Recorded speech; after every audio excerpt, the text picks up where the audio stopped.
I think that's where the real issue occurs with Kundalini practices, chakra practices. It perpetuates oneself to rise above life itself because a lot of times, and especially in the antiqual times, people would take on, I'm gonna call it what it is, these nectar like uh, understandings about themselves.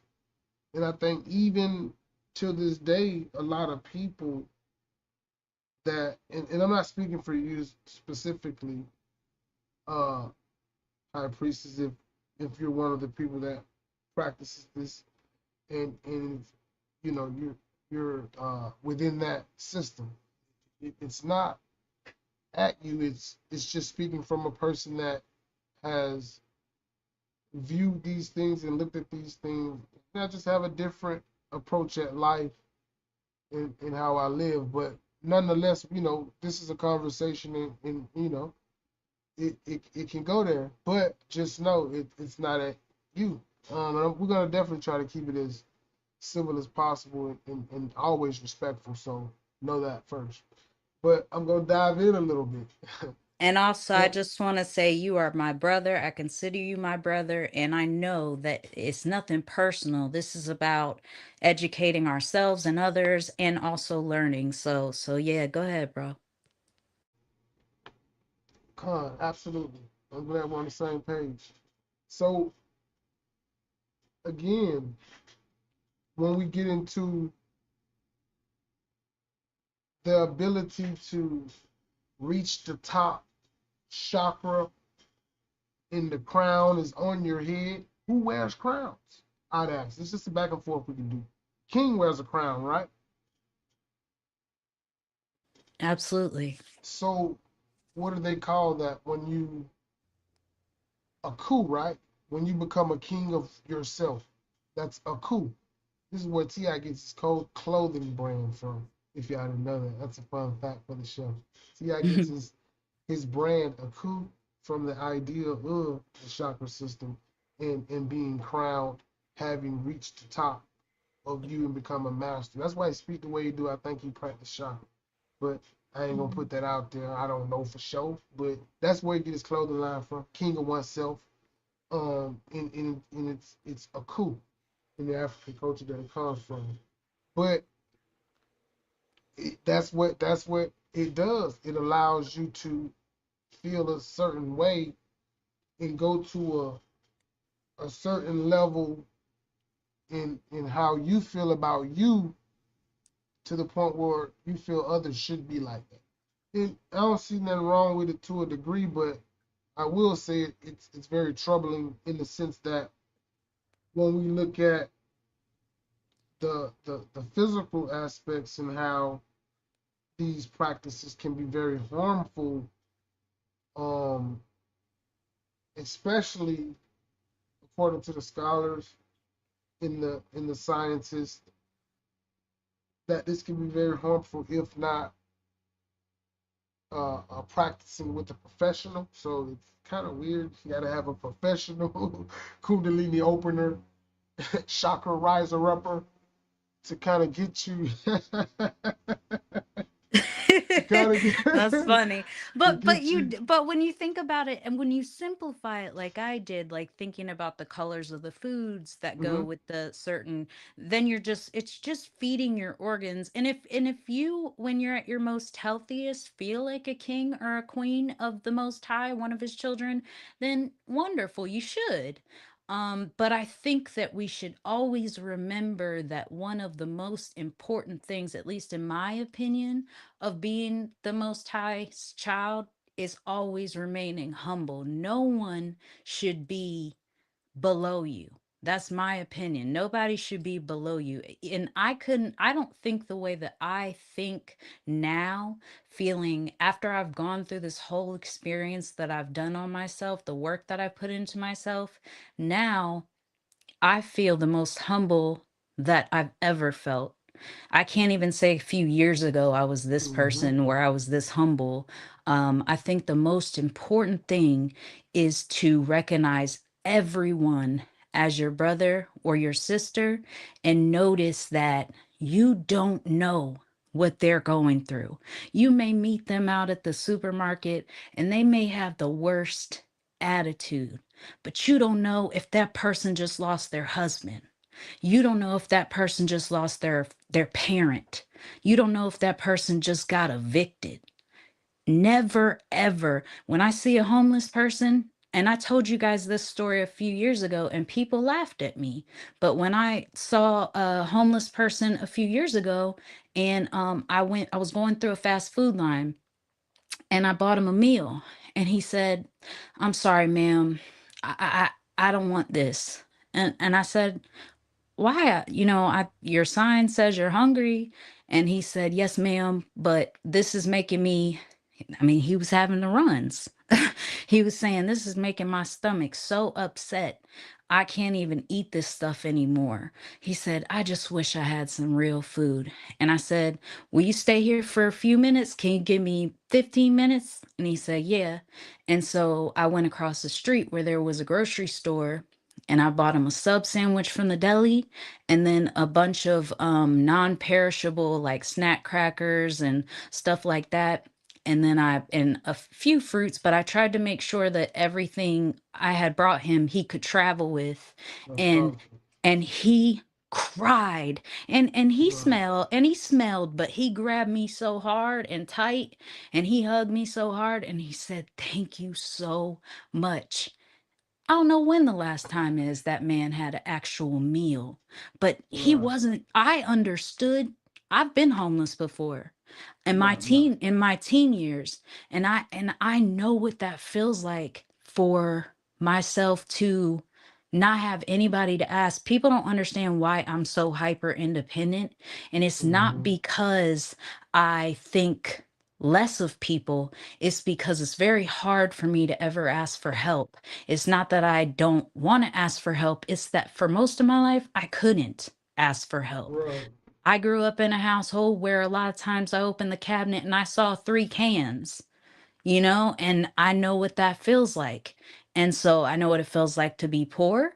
I know what it feels like and have shelter. I know what it feels like to be homeless and have to just beg people to, and it was so hard, beg people to sleep on their floor and stuff until it took me a year to get my own apartment. And boy, I was so proud that night I shut the door on my house. Oh, well, my apartment was my house. It was my apartment and I shut that door and I was like, I'm safe. I'm Right. safe. Like a lot of people don't understand what that's like. And so when I see homeless people, I really go out of my way to, if they tell me they have a need, I will do my best and I do a lot of charity and give a lot of things away to the shelter down the street that helps men that are running away from abusive women or women that are running away from abusive men in the night and they can't Right. take anything but the clothes on their back. And so where do they go? They go to the Pass It On, which is a shelter close to my house. It's not a shelter, it's a store. And when you buy from the store, you're giving them money to be able to put men and their children or women and their children up from their abuser so that they can start over. And everything in the store is donated to those people. But us as customers, when we buy stuff, those proceeds are going to be able to give those women and children or men and children shelter and blankets and clothing to start over. And that's why I'm so passionate about being humble because I've been in so many situations where I had to be humble, very humble to get Yeah. by. Yeah. I got you. And I definitely appreciate the uh, beautiful, caring experience that you shared. Um, but I do want to get into kind of what the the doctors that are doing these psychological evaluations on these people that has practiced uh, these types of spiritual practices and how it affected a lot of the people that attempted to go through these different phases and attempted to awaken a lot of these what people are calling chakras. I call them portals, opening portals. Uh, hold on, give me a second. Peace to the panel. Peace, sister. Uh,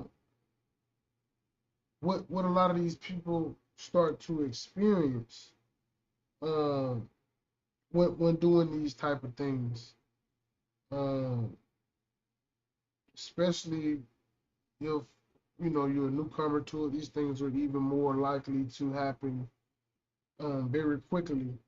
Like you start to go and have different types of forms of anxiety and panic attacks and dizziness and things of that nature, emotional overwhelmness, things you can't sleep. These are some of the things that the doctors that treat uh, people that have went through and attempted to go through some of these practices. Because one of the rules about opening the chakras is once you start the process, you can't stop it on your own. You have no control to stop it. Um, and these are ritualistic events that they would, do, like fasting, energy upward, through instantaneous breathing, the in it's deep in meditation, things of that nature, and it'll be done for a specific amount of time. And these are some of the things that they're saying these people will experience doing these type of things for an extensive period of time and what it caused them to do. Now, psychologically, they would they uh, eventually started having uh, sudden grief or anger releases, things of that nature. Trauma, emotional events would reflect more than it had ever in their lives after attempting to open the chakra and get into a lot of these different uh, spiritual, systematic, and functionalities of this practice. Uh, Identity crisis and things of that nature. I think we know the Holy Ghost, Jehovah, that is be on Sinetta TV. Shout out to Sinetta TV. He claims to be the Holy Ghost, and he said he went through a 40-day fast prior to him becoming the Holy Ghost. And after he went through that fast, he became the Holy Ghost, and now he's actually saying he's the Holy Ghost, for real. And that's psychologically challenging, and it can be problematic to one's true identity and who they really are, and it blocks out who you are, seemingly, according to what a lot of the doctors say. We can get into some of the names of those doctors a little later, but I'm just kind of breaking up the ice from this perspective in which I've looked into about this, and of course what the sister is explaining to me from her experience within this, I understand and I know to be something that others share in the same sentiment in belief and in practice. So I'm not saying that she's wrong for it or any of that. I'm just simply showing that it's not for everybody, maybe. Um, and honestly, it could not be for anybody. I believe it's the knowledge of Tobin Ra. When you push yourself to these extremes to become so-called like God, because when you really break it down, what what need is there for a Most High if you got it all figured out? And I can't tell you how many hairs are on my left arm, so I know something outside of me and myself, my mother and father created us, we, them.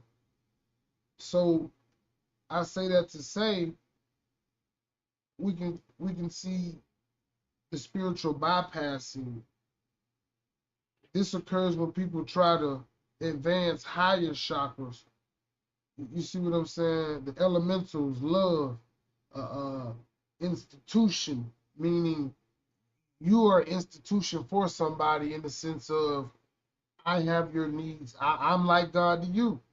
This is what the doctors are saying people experience when and while dealing with these type of behavioral patterns. And also they're saying, you know,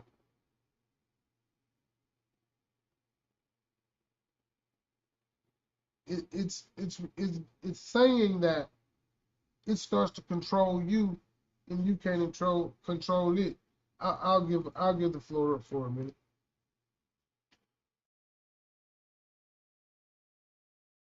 If anybody wants to speak on what I was saying, on what the sister's saying, I appreciate if you want to say anything. Fire, uh, feel free. I wanna know how y'all feel about what the doctors are saying about some of the people that attempt to deal with these things and go through the practice and do the meditation, do the breathing, and only want to just be at one with self, but it causes them to go into these different types of mental chaotic and confusion. Can we at Mm. least, from what I'd like to hear from you, sister? And you saying the next day after they do it, they don't know they done it. They don't even know. Yeah, yeah. Yeah, These I are would say you should definitely um it definitely a lot of healing work goes into the mental part of it, because what's going to end up happening is everything you thought you were burying and you said, nah, I'm not going to deal with that, I don't want to think about it. And I'm talking about stuff that happened in childhood, stuff that may have, maybe, like, for me it was my dad's death that I decided I wasn't going to deal with. um you know Things that happened to me in my early 20s I didn't think I was going to deal with, and I just felt like it wasn't important to deal with. And then suddenly your heart, you're opening up that heart chakra, which is so important. But in order for, because the heart chakra gets closed off when people have done things to you throughout your life that's kind of hardened your heart and made you feel like, well, I'm not going to let too many people in because I know how they are. But once you start opening up those bottom chakras, as you explained, and nurturing them through the foods you're eating and the fasting and the praying. For me, I'm more into active meditation and prayer, active meditation with my bird watching, prayer, meaning I'm talking to the Most High throughout the day, which I really have done since I was a kid. Um, talking to him on the bus. I'm about to give you a tour of my school. We about to do this, Most High. Like he didn't know about the school already. To me, it was like I'm showing him. Um, but as you go through those things, your heart opening up suddenly when it was closed off before, because before you were like, well, I ain't gonna let too many people in. But now suddenly your heart is open, because now you've went from the root to the solar plexus. You've gone up and each one's opening up, and now suddenly your heart's wide open. And now you're remembering all the things that hurt you, and you're remembering all the people you loved, and you're remembering how you loved the world and how the Most High wanted you to love the world. But you before were so closed off. So, how do you deal with this mentally, that now all the things you were running from, you got to deal with? In this case, and really in every case, I highly recommend therapy. I know not everybody is a component for that. I minored in therapy, so to me, I always thought it was important. Um, but a lot of people don't feel comfortable talking to a stranger. What I will say to that is sometimes it is a lot easier to talk to a stranger that is a professional that talks to people for a living to solve problems and to help them get through different types of grief or anguish than talk to your cousin who's going to tell your other cousin who's going to tell the aunt who's going to call your mom. And now everybody knows your business, or who, I mean, so sometimes it is easier to talk to a stranger that doesn't know you, doesn't know anybody you know, and you can drop off anything to them and it's not going anywhere. The only thing you cannot say to a counselor is you want to harm yourself or someone else. You can say it made me want to, but I would never do that, but it made me want to. But you can't say, hey, I want to hunt this person down. You can't do that. Then they have to make a report. Somebody's in danger. You're threatening somebody's life or your own life. So you can't say that. But other than that, you could tell them whatever you want, and it's never going to get back to your neighbor or your friend, who's going to tell your other friend, and there's going to tell their other friend, and then everybody knows your business. So I would really recommend anyone to go, and I do telehealth. I don't know if people know about telehealth therapy, but it's just like how you and I are talking right now. This is how you talk to your therapist. It's you could your insurance will cover you to talk to somebody on a Zoom app. That's what they do it through, Zoom. And you can talk to that person for an hour or two, once a month, twice a month, however much they feel, depending on your level of whatever is needed. I mean, they could be like, you're a mess twice a week. Or they could just be like, you know what? You just need to get stuff off once a month. Call me once a month, lay it all out so that it doesn't pile up and you just don't go crazy out here. So I really recommend that, so that while you're going through that experience, I don't think you need like some chakra guide. Or I mean, it is nice to have someone who's gone through the experience so you can call them up and say, hey, is this normal? That's fine. But as far as the counseling part of it that you're going to deal with, just so that you can, when you're thinking about chakras, you're thinking about balancing your mind, your body, and your soul growth. So, with your body comes your mental health, and you definitely are going to have to deal with whatever you've been running from. So, right. So what if I told you opening the chakras, you were actually opening portals for ruachs to come through from the outer realms of this uh, uh, planet that we own, or in this uh, space that we're in.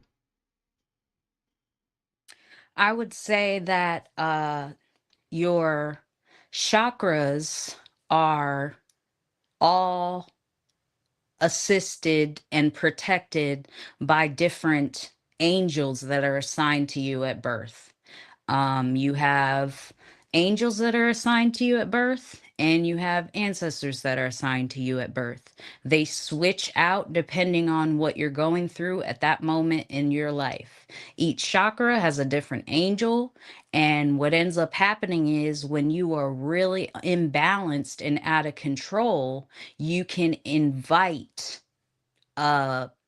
earthly, what you would call ruachs, and they're not positive. They're not there to protect you.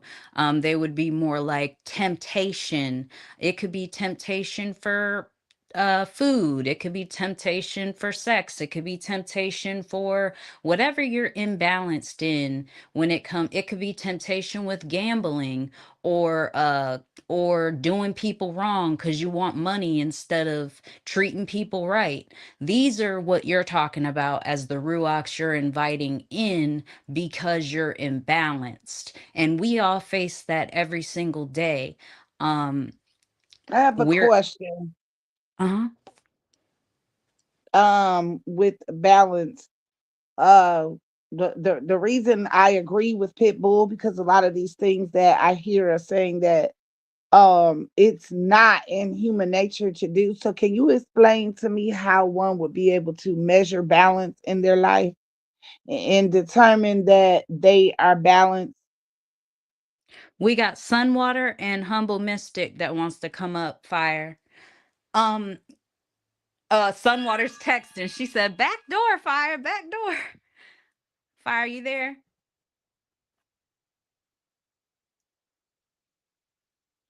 Um, so as far as you're asking how do you know you're imbalanced, chosen? No, can you tell me how you measure balance for yourself? How would you measure it to say that I'm balanced? Um, so if Hold you on, time know, out, y'all. Hold on. I'll step down if Humble want to come up because if he bringing more to the table. can These we all the people can let up fire. Because if so, I can step down, let Humble come up because y'all know I'm just listening. I think we can have more than 600, right? Okay. I don't know. Tell him that Humble. Okay. There you go. As far as what Chosen was saying, I feel, and this is just me personally, when I feel like I'm balanced, I feel that I am prioritizing the foods that I eat per the vitamins that my body is needing. Like, because every time you crave something, it's because there's a mineral or a vitamin that your body is lacking. And so then I'll look around my home and I'll say, what foods do I have that provide those vitamins or minerals? And I'll try to pick the most healthy one rather than choose something that is uh the unhealthiest option that's not really going to do me any good. Because I could either do that or I could be like, nah, I'm going to eat this Pop Tart, which is like nothing good for you, right? So for me, I know I'm balanced when I'm making those good decisions rather than, and do I grab that Pop Tart sometimes? Heck yeah. But I try not to. I try not to.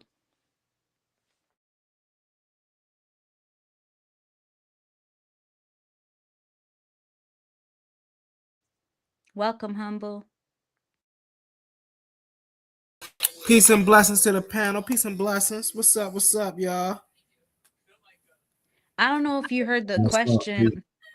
I don't know if you heard the question, Humble, Peace. that Chosen was asking, but she was just saying, how do you know that you're how do you know when you are at a state of balance with your chakras?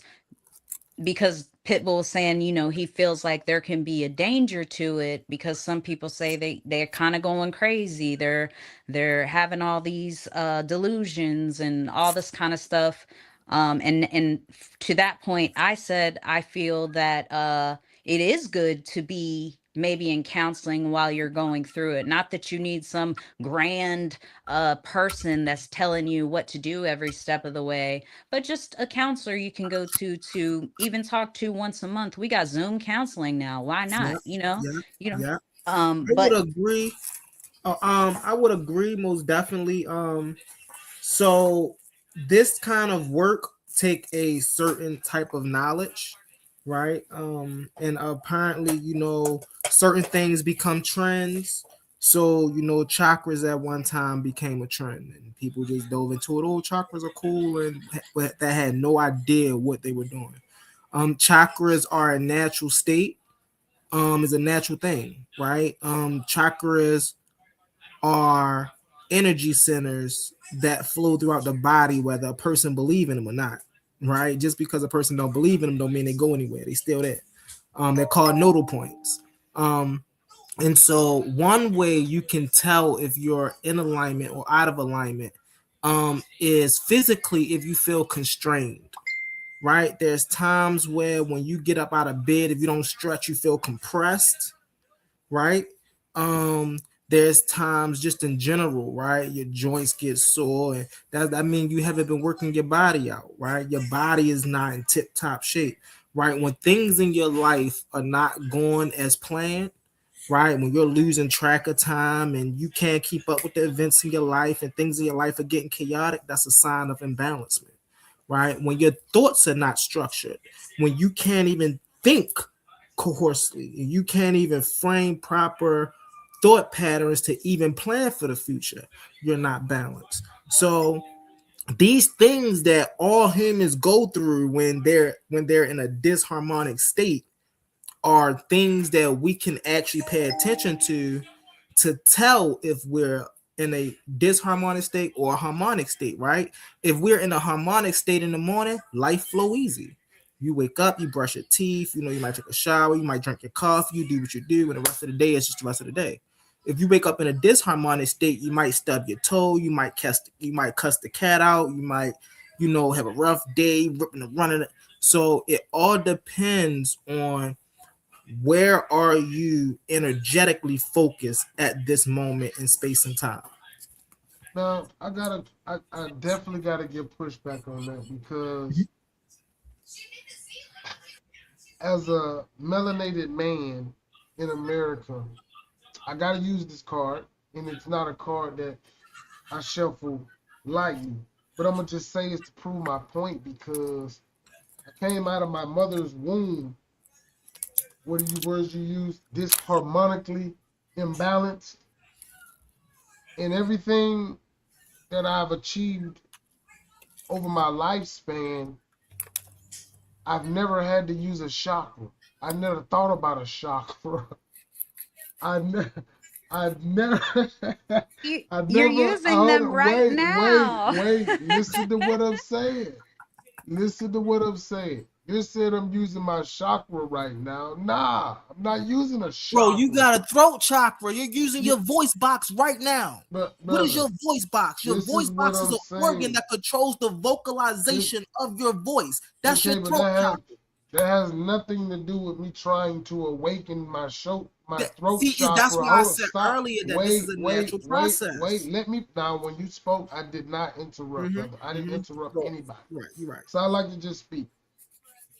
But what I'm saying is, my throat chakra works because I have a voice, and the members within my body are functioning properly, due to me, again, taking care of myself. But I don't have no sickness in my body. There's some people that were born that could not speak, right?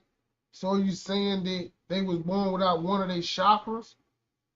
They was missing a chakra? And I'm not saying that disrespectfully or saying that lightly. I'm saying that to the application of what's being stated about how this so-called chakra system is validated. Again, when I was just speaking on in Humble, you wasn't here, how when we look into not the metaphysical, but the mental and the psyche, and how this plays on it, according to a lot of what is diagnosed by the doctors, and the things that attempting to open these things can do to the human psyche, right? Which is supposed to be a chakra. So how could the base chakra fight with the crown chakra? If what I'm doing in meditation and practices. So one thing, brother Pitbull, you gotta to have a conversation, you gotta know what you're talking about. I know exactly what I'm saying. So when you're speaking about the chakras and how is the throat chakra and connected with the voice, we clearly talked about them being energy centers, right? That are connected to major organs and glands. Your voice box is a gland, right? So this is an energy center. We ain't talking about nothing physical. Energy centers. And if you don't know, you have nodal points all over your body. These are here whether you know about it, whether you're in a medical field, whether you're in a cooking field, whether you know about your body, whether you don't know about your body. You got nodal points in your body. That doesn't change.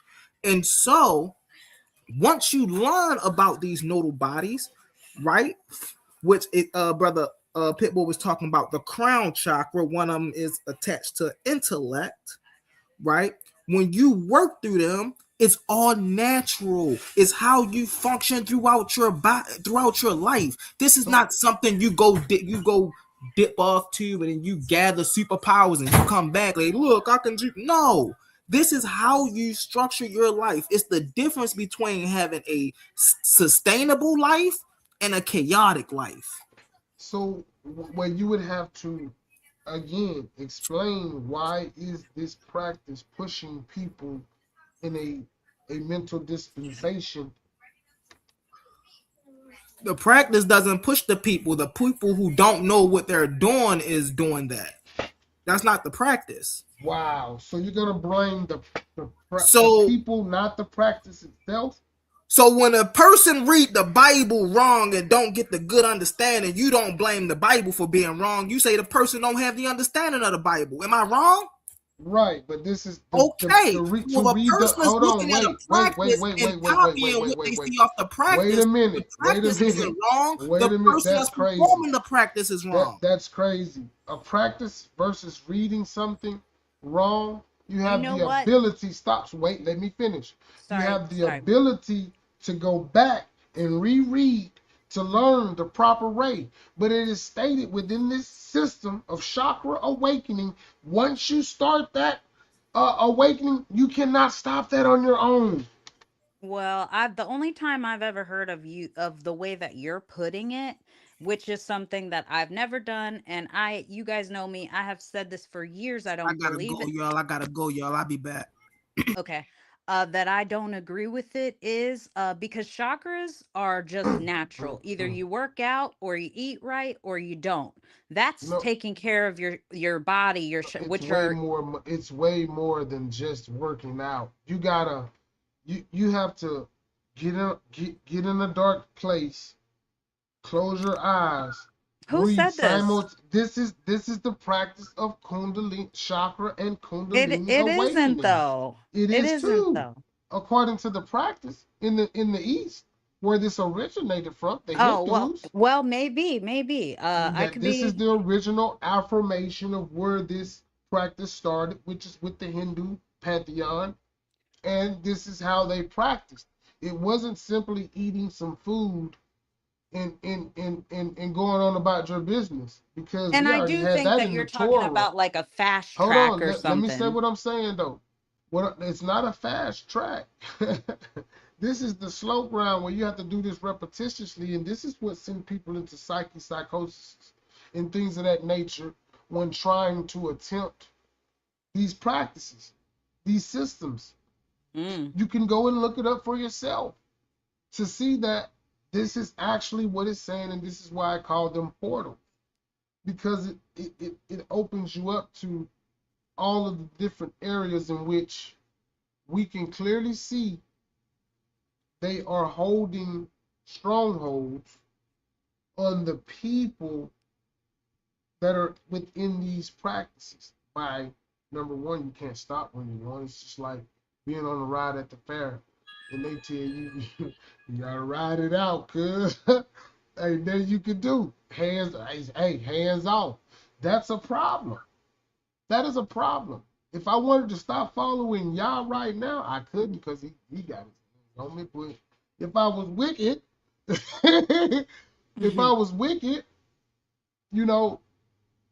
I could stop doing it. And even in all seriousness, in the Torah, it says one can walk away and have his name removed.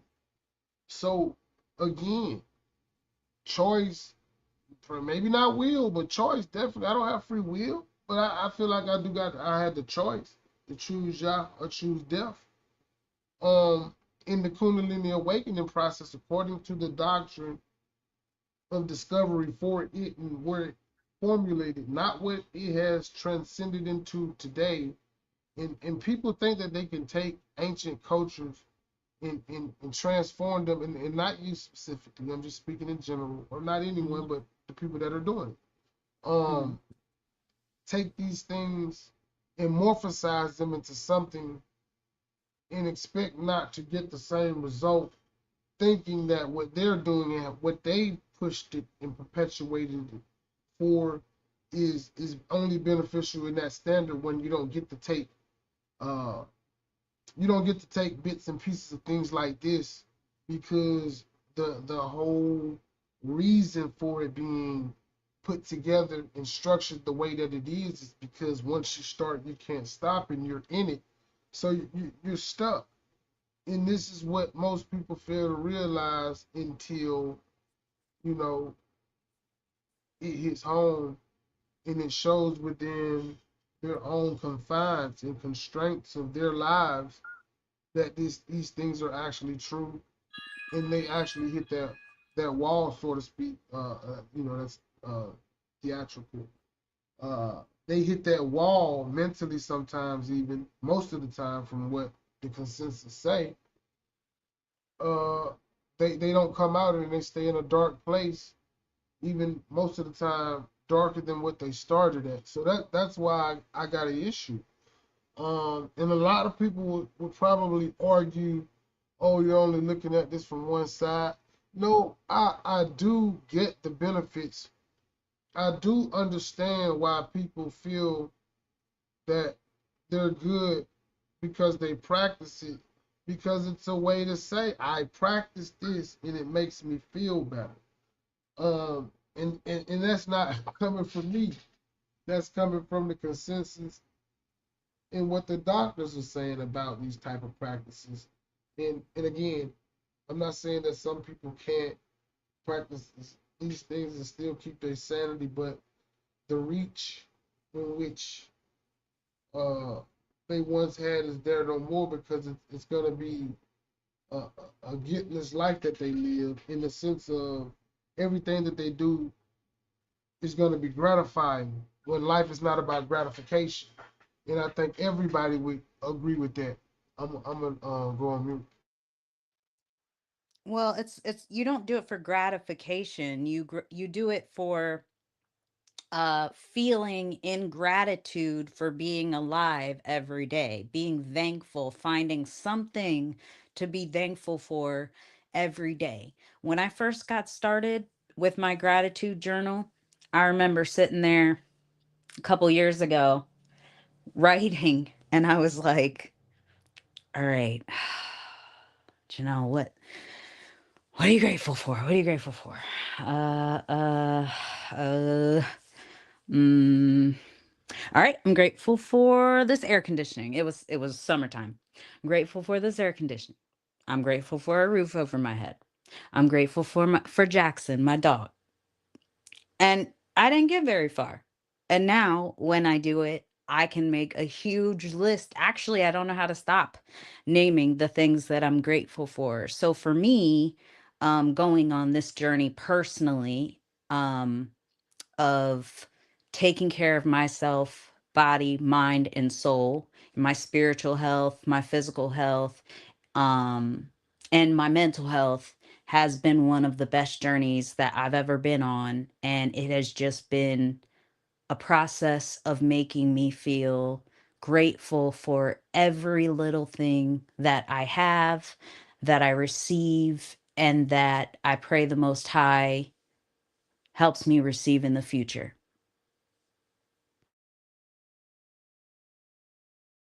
And that's definitely respected. You feel me? I guess my whole thing is we got to be careful when looking at things. Um, and I can even say this about Torah, because mm, I'm gonna just be blatantly straightforward and honest about it. We on there. I don't sugarcoat on the people. I'm gonna say what I gotta say.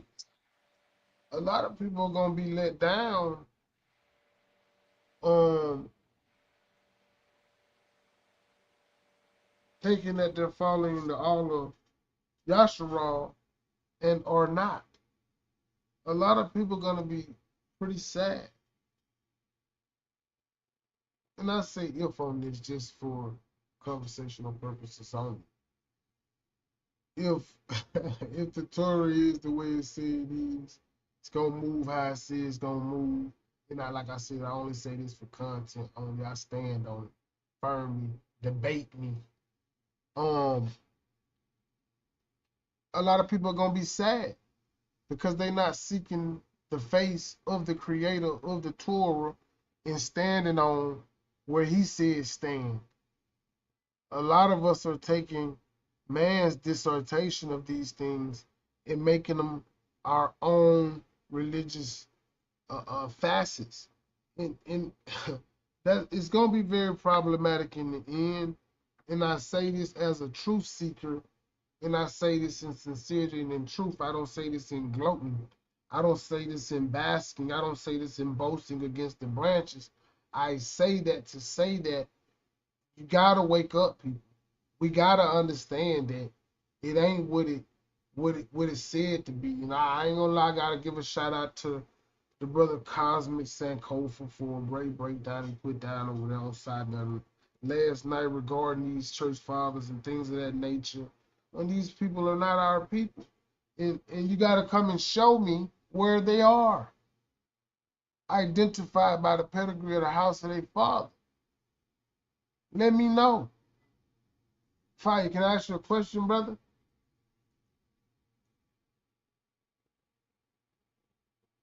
I need to ask you a question, brother. Till he come, though, I'm challenging anybody that see this stream to come and show me who the Greek Hebrews are that wrote the Greek translation, right? I want to know who they are.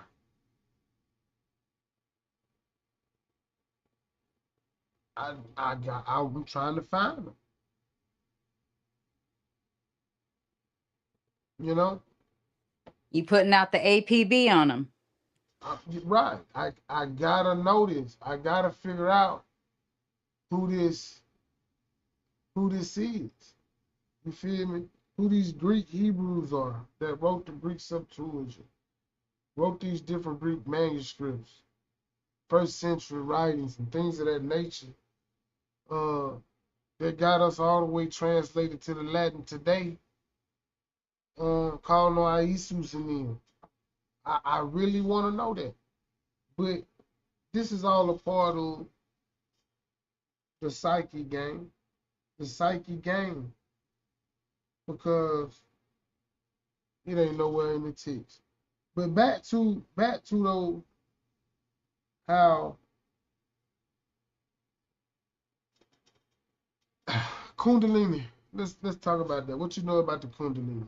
I need to shock it along for a little bit.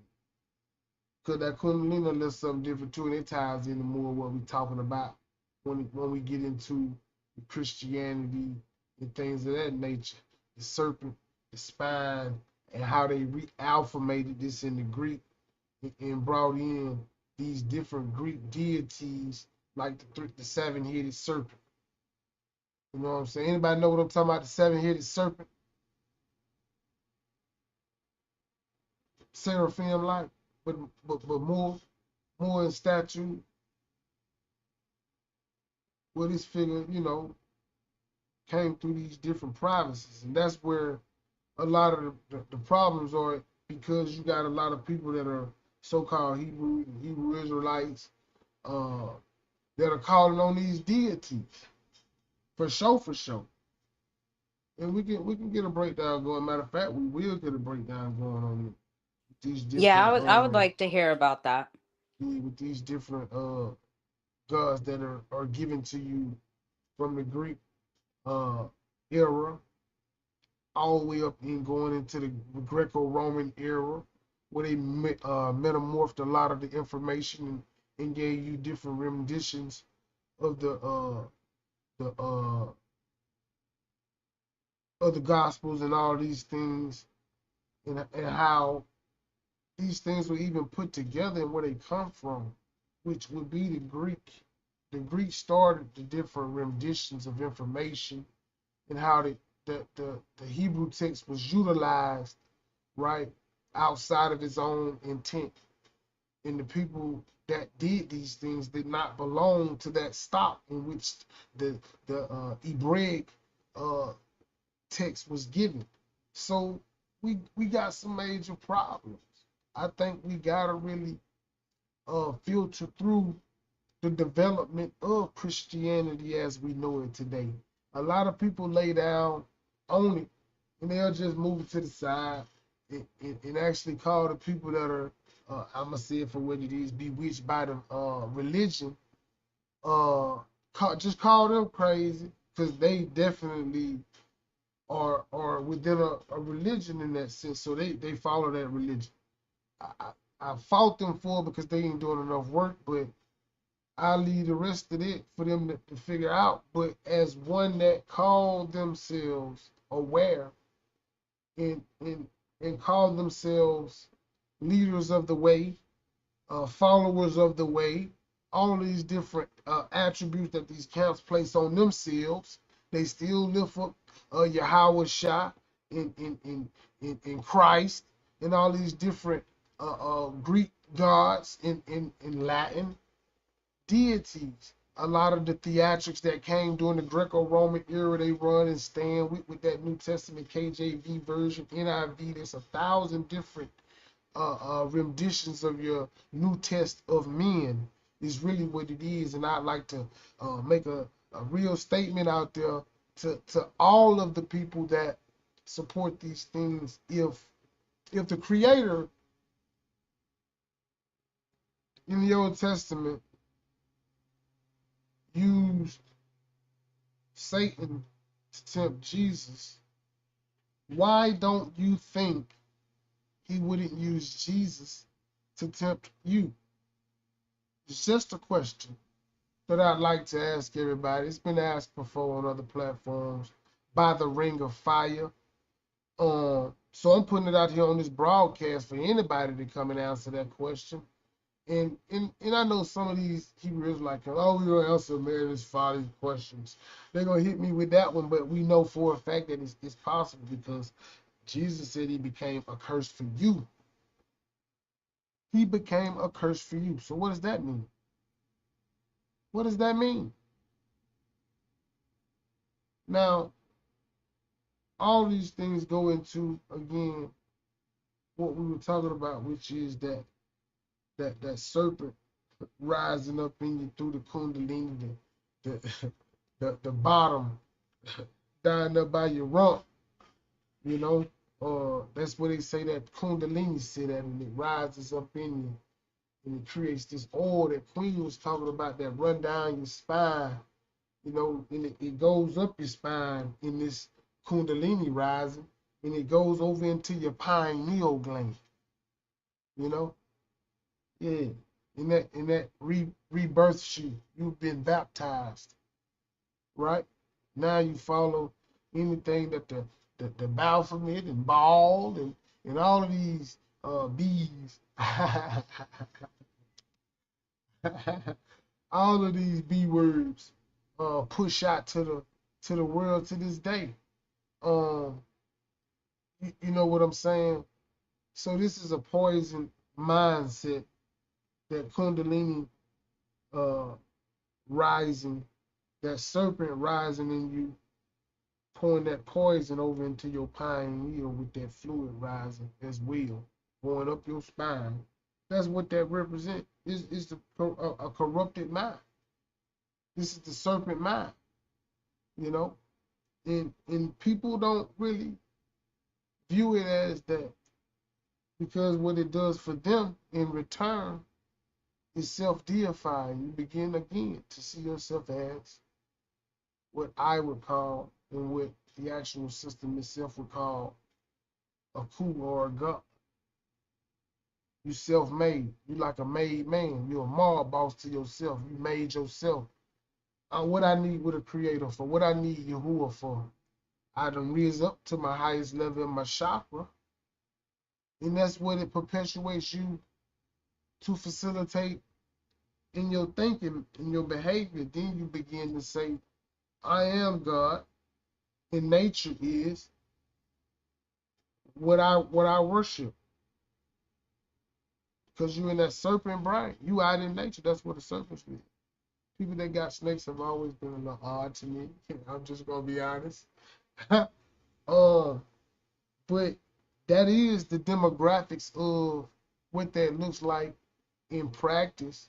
Now, one would say, oh, no, I'm not that way. But again, when it comes down to the ruach that's within that person, it's still going to be all about the self gratification.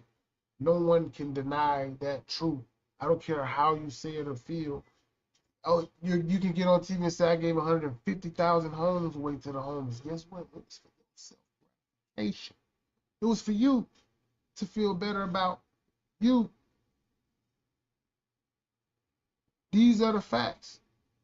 And we could take a survey on that poll, no Asherah, but do a scale or graph. Or we could do a real thesis on that. We can run a whole month gathering information on this just to prove it to be factual in many different ways, right?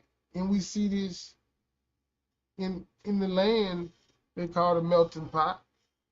You see how it's that dog eat mentality, and because the system that is under is the knowledge of Tob and Ra.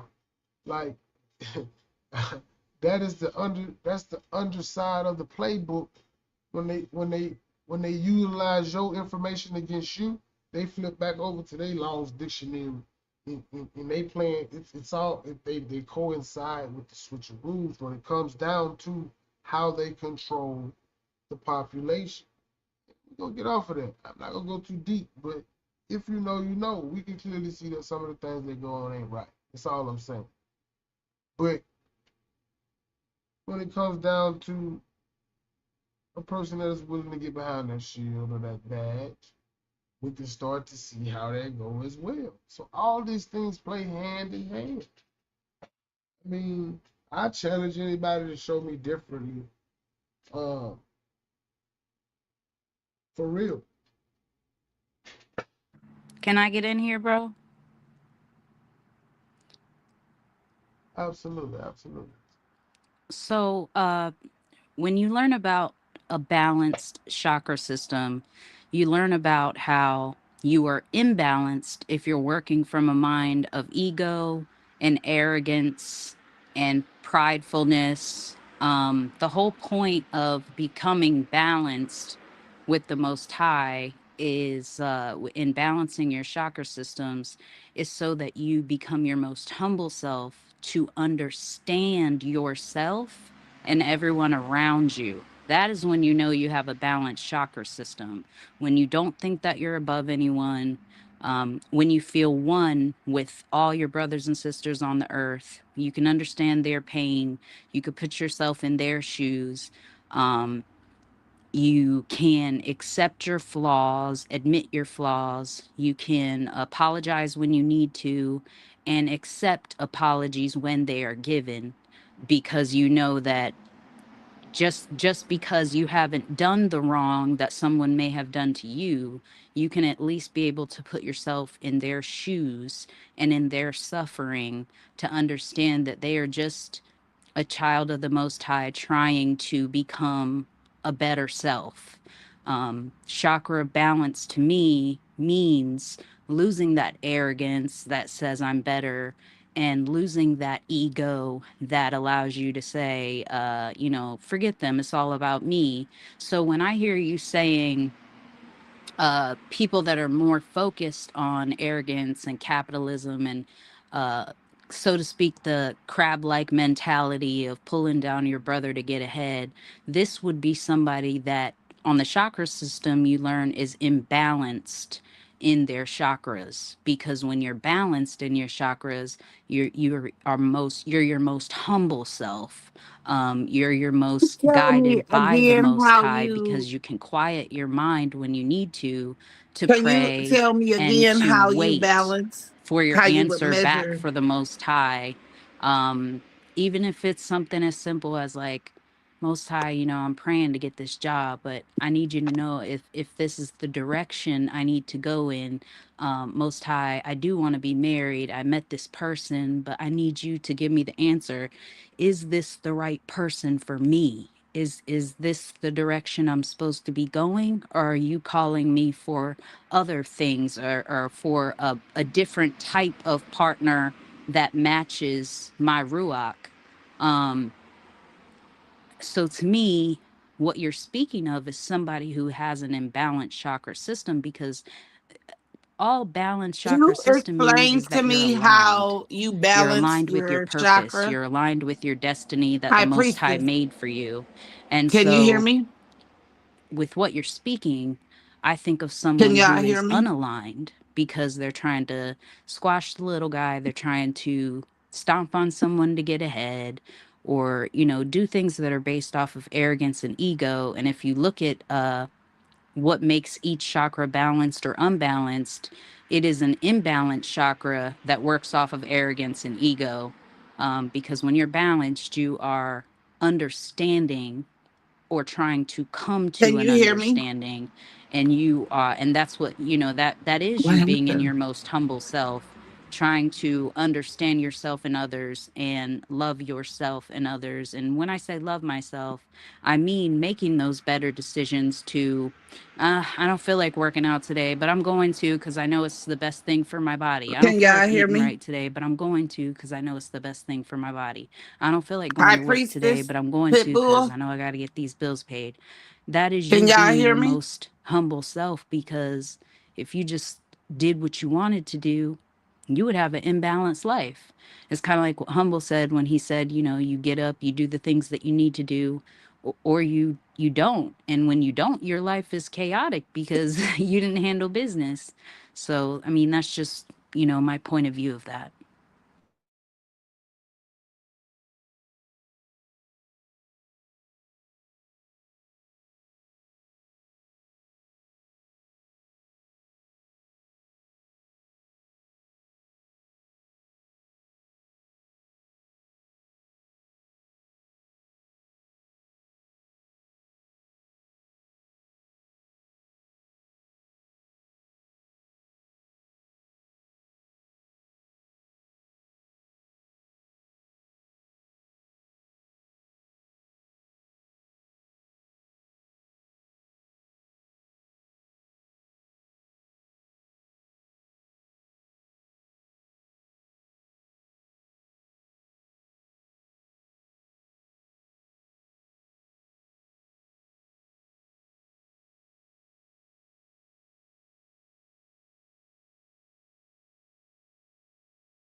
Did that make sense?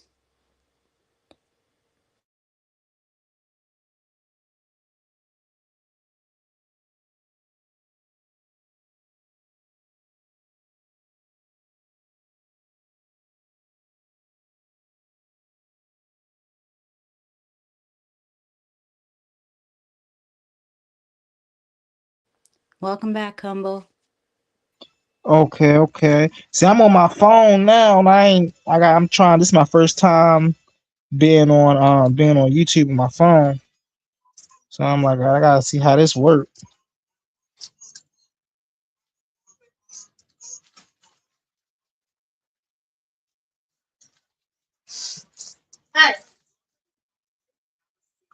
Oh, I see. Okay, I see a lot of stuff. What up? What up? What up, y'all? Welcome, welcome. We're still talking about the chakra systems. My brother here, Pitbull, was just saying how he feels like some people when they go through the awakening of the chakra system, they get big headed and disconnected from the Most High or your creator, whatever you would like to call the creator of all things for you. Um, and I just explained for me, it was being the most connected, the most aligned. And I liked how you pointed out earlier, Humble, you could either get up and do the things you need to do to make your life harmonious, or you Mhm. cannot, and then your life's a mess. Right. I mean, that's all. It's just a natural system. Listen, whether we want to call it following the way of the Tao, right? Following the chakras, following the comedic system. These are just all natural systems in how one find harmony with life. You know, and this is how we supposed to be living life. This is how we was living life before and religion was introduced. You see what I'm saying? So I mean, it's is just a system in how one better manages his reality. You see what I'm saying? That's all it is. It ain't got nothing to do with no spookism. It ain't got nothing to do with no portals. It ain't got nothing to do with possession. And if you get that, then that means that you haven't properly studied the tradition of the system. Hold on 1 second, Charles.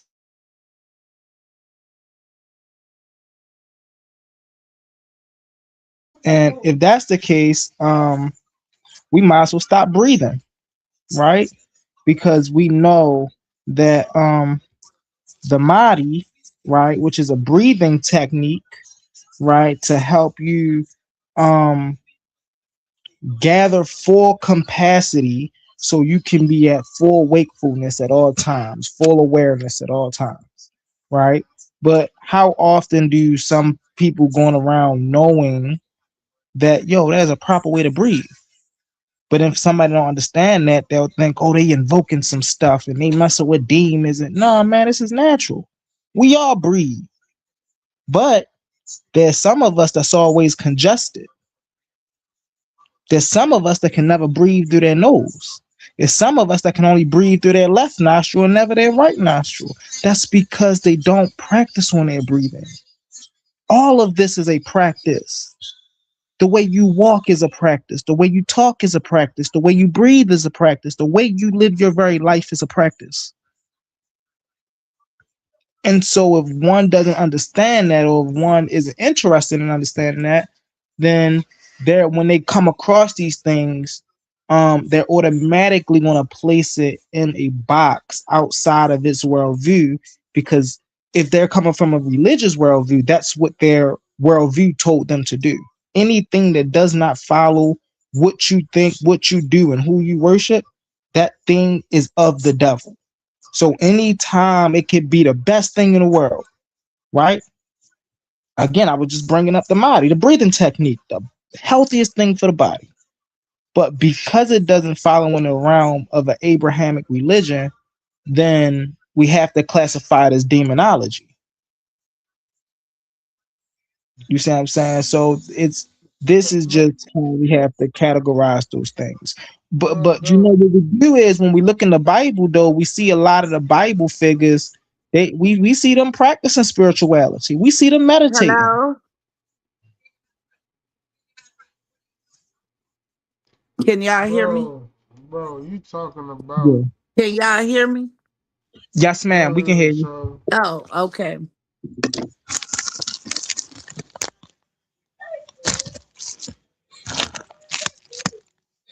Okay.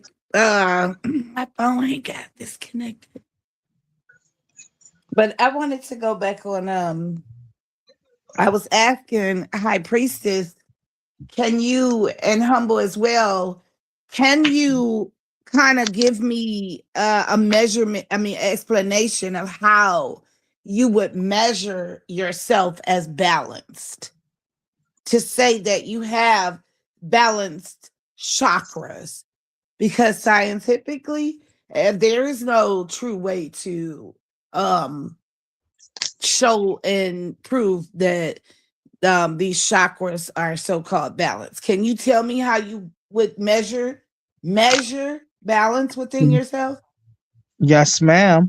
By the results you're getting in your life, right? If you're waking up and you're living a repetitive, daunting, miserable, chaotic cycle of life, then you're not balanced within your life. If you're waking up, and I got you, sister.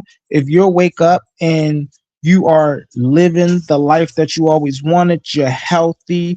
You're gaining wealth in all aspects of life. You don't have to ask anybody for anything. You're building. You're doing what your purpose is. Then you're Those balanced. are the effects. I want you to tell me, how do you measure balance? How do you By put the this on state a of scale your life. mentally, physically to be measured?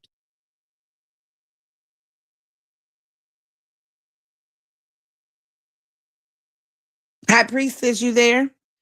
Yeah, I'm getting the information for you right now, and I'm gonna text it to Fire so he could show it on a screen share. Um, and I sent you one, Fire. I'm gonna get ready to send you a second, and then you can show them. So there's no real way that you can measure balance. That's what I was just talking about, chosen. So the way you measure balance is by the state of your life.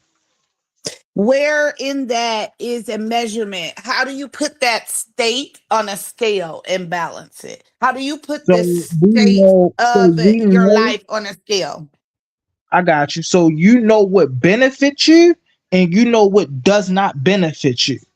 If you are leaning towards more of what does not benefit you, then you are moving in a disharmonic manner. If you're moving toward what benefits you, you are moving in more of a So you don't harmonic have a manner. way to measure balance, is what you're No, telling me. you can't. You're So telling you me just, the effects of an imbalanced so person, you but just, you're not telling so me you just, how one would measure themselves in to so you know just, that they're imbalanced. so you just disregard what I just said. Well, that sounds like a way, the effects of being imbalanced, which that can be subjective, and it doesn't make any sense because if that is the case, then you're making conscious decisions to just do what you want to do. I mean, you're just doing No, what you want to do. yeah, of course. So, All of us are doing what we want to do. Most of us don't even know that we're doing what we want to do because we're indoctrinated. So we think a man on the cloud is telling us what to do.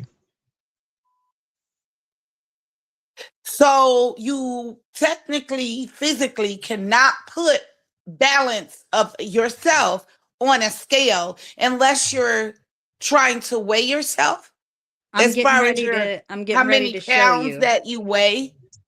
I'm getting ready to answer your, at least try my best to answer your question. Fire's getting ready to screen share, and I'll be able to show it to you in a visual where you can understand it a little better.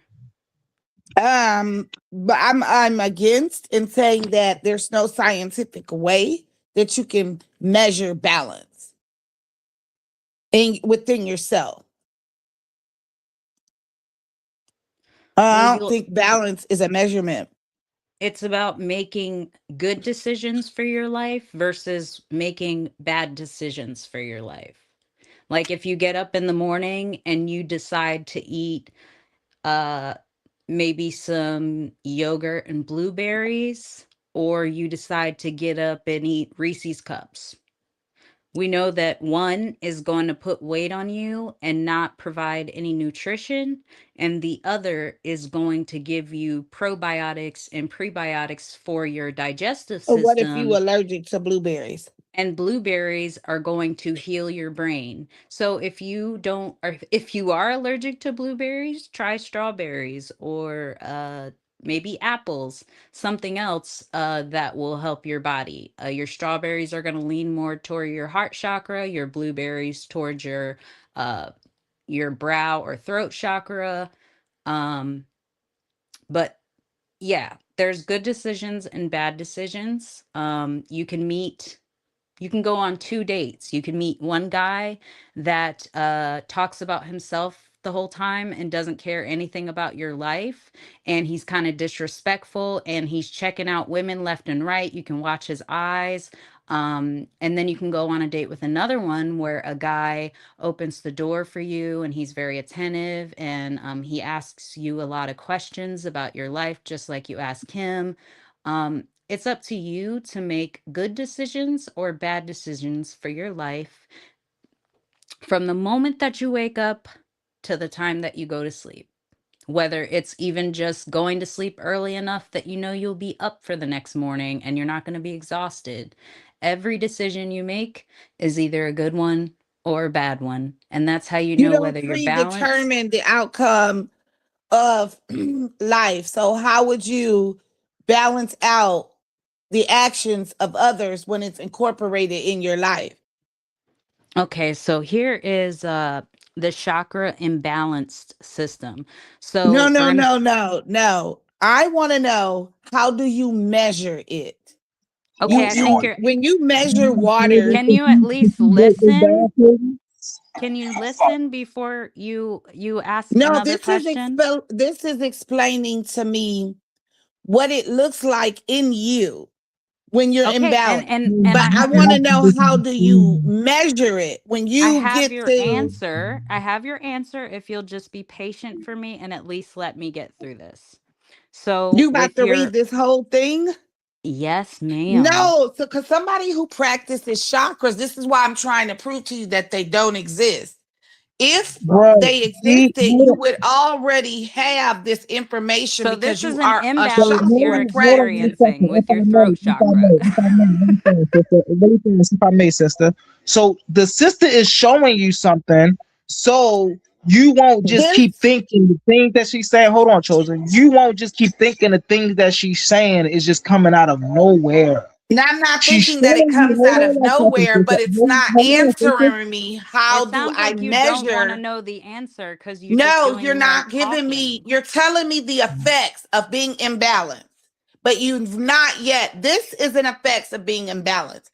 This is what it looks like or feels like relative to you. But for the whole, for everybody who practices chakras, you have to give me a measuring tool, an explanation of how I'm going to measure And my I'm doing my imbalance. best, but you're not even giving me a chance. Okay. So This with I don't think you understand what I'm asking. I Not think I what do understand you you, look chosen. like when you're Can I imbalanced. can I jump in, please? So Mm-hmm. we have on Earth the electromagnetic spectrum, the electromagnetic field, which is electricity and magnetism. and we are all electrical beings. That's right. So there is a meeting place where they meet. That's where you could actually find some scientific balance, And all of right? our There's none organs, that's ever been proven. No all of data, no scans, no anything that ever shows that you can prove a balance in chakras. so you can't And say that you because don't you have an haven't done your answer because you research. cannot physically measure balance. All And right. unless you're saying today I'm gonna be 3 times good, tomorrow I'm gonna check off 4 things bad. So are you measuring your actions versus this action is good and I'm going to counteract it with the bad action? And so now I'm balanced? Because to No, that balance doesn't something is make to sense. even the scale. And to even the scale means I'm negative or I'm positive. To even that out, meaning you're working, you're going to do something positive. Now you're going to do something negative. So how are you measuring this without doing something negative So what to you're measure saying that you're balanced? So what you're saying is that because we are only human, sometimes we have things that some people would consider negative. Like if somebody broke into my house and I shot them dead, somebody would think, that's a negative thing she did. She took someone's life. Well, I was protecting my home and possibly my children and possibly my husband was sleeping and I got to the gun faster. They're gone now and there's no threat. That would be me doing something that's where you get the yin and the yang, and the light side has a black dot in it. What does that black dot represents? It represents the little bit in you that allows you to protect yourself. Even if some people think that that looks ugly, I'm not gonna let my husband or my children get hurt, so I guarantee I'll neutralize the threat. No questions asked. So, with the root chakra feeling underactive, um, if you're feeling unloved, if you're feeling sexual inadequacy, if you're feeling frustration, if you're feeling fear and shyness or uncertainty, you have an imbalanced root chakra. If it's overactive, so we're talking Wouldn't you about say these are the fundamentals to life and growing and developing and this learning is and nurturing exactly what yourself? chakras are because everyone has So then you don't organs. need to balance that out because life is an imbalance. You're always going to have something for an action, a reaction. So that's the imbalance right there. There's nothing perpendicular or parallel except maybe our words to consider our actions to be actually balanced out. Because even in your body, one side of your body is bigger than the other. Like one of your feet is longer than the other. So you're never meant to be balanced out. You're meant to embrace your emotions as they are. And I'm afraid that if you are trying to evade emotions, what type of actions are we doing where we're trying to evade or escape or rid of these emotions and call them chakras and try to get rid of them and reach to the next level and do this? What are the actions that we're balancing out? So an overactive root chakra would mean you are bossy, domineering, egotistical, greediness, violent, and cunning. If you are balanced, so we've heard underactive, feeling unloved, sexual inadequacy, frustration, fear, shyness, uncertainty, or we have overactive, bossy, domineering, egotism, greediness, violent, cunning, or we get to the balance of it where you are grounded, you have a sense of belonging. What does grounded look like? Because see, when you're saying these things, this is why it becomes a psychosis. You can't explain these things physically to anybody. Could be something metaphorically, but how do you explain to a person what grounded looks like? You can't say what it feels like. You have to say what is grounded looks like. What is being grounded? Put it to me in words because if I hear you say being grounded means at a state of peace. You are at a state of, you feel grounded, you feel at a state of peace. That's all that is. You feel grounded to reality, grounded to your environment. You feel at peace wherever you are. You feel grounded.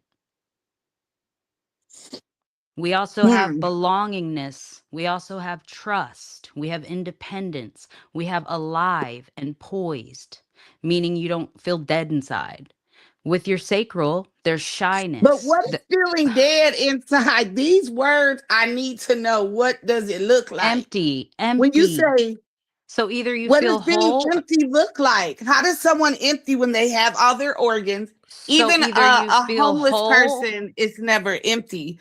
Chosen. Even because we they're have all been up always here and managed to not overtalk each other and not holler out when someone else is speaking. And we also well, that's part allow of showing a someone. panel. This isn't is this a presentation? Because if it's a presentation, I could let you present. Right now, But we if are we're doing a discussing presentation. chakras, I'm discussing, asking you and discussing along with you as you're speaking, because when you speak these things, you have to make sure that everybody that you're speaking to comprehends what is being grounded.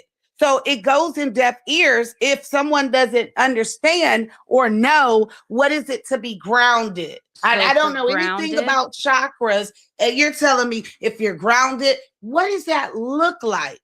It's not So I've possible already to answered that make it question, but tangible. you're asking it again. But No, I grounded, asked what does being balanced look like? which we're How trying do to you? go I over, asked, but we how do can't you even measure get. balance? We can't get past a few sentences before you start shouting out again. This must be a throat chakra imbalance. Talkativeness, criticizing, stubborn. See, this is why. So you have a chakra imbalance by being controlling. Because if you're telling somebody who doesn't practice chakras, I have to stop you and say, you're talking to deaf ears because everybody doesn't practice chakras. So when you say you're grounded, you have to elaborate. And if you don't elaborate, I'm allowed to say what is being grounded looks like I was so that trying I to can put it in elaborate, the but you appropriate wouldn't stop context. interrupting me. Okay, from reading from the screen, I have to interrupt you so that I can understand what grounded looks like, so we could proceed to say you have to be grounded in these things, because this is it's you're telling the surface level. In order to get people to understand this, you would go down each one of these and break it down and tell them the Right. So if I could fundamentals just and the read it foundation and of then it. you ask your questions after, I would really appreciate that. You can't do that because it's just, I don't practice chakras. So you presenting this is, I'm going to be lost in the questions. If you know what being grounded looks like, you can tell me, because I can already tell you did, what being but grounded looks like. I already did. You said, what does empty feel like? I said, either you feel complete and you feel whole, or you feel empty inside. You feel dull. You feel useless. What does that look like? What is feeling Okay, look, empty? we can't I take don't this, we can't understand take all the how do chakras you put it in physical form? explanations. We can't take it as absolutes, because in the morning we may be balanced, and by the end of the day we're unbalanced. But that doesn't mean that our chakras are now out of whack, because Right. they're energy centers. Mhm. So speaking to what Pitbull was saying, Put these things in how physical form. people feel, attached to this, like they have to now chakratize everything and get in line. And you can get to a point where you activate this energy, and it can actually harm you, because these are energy centers.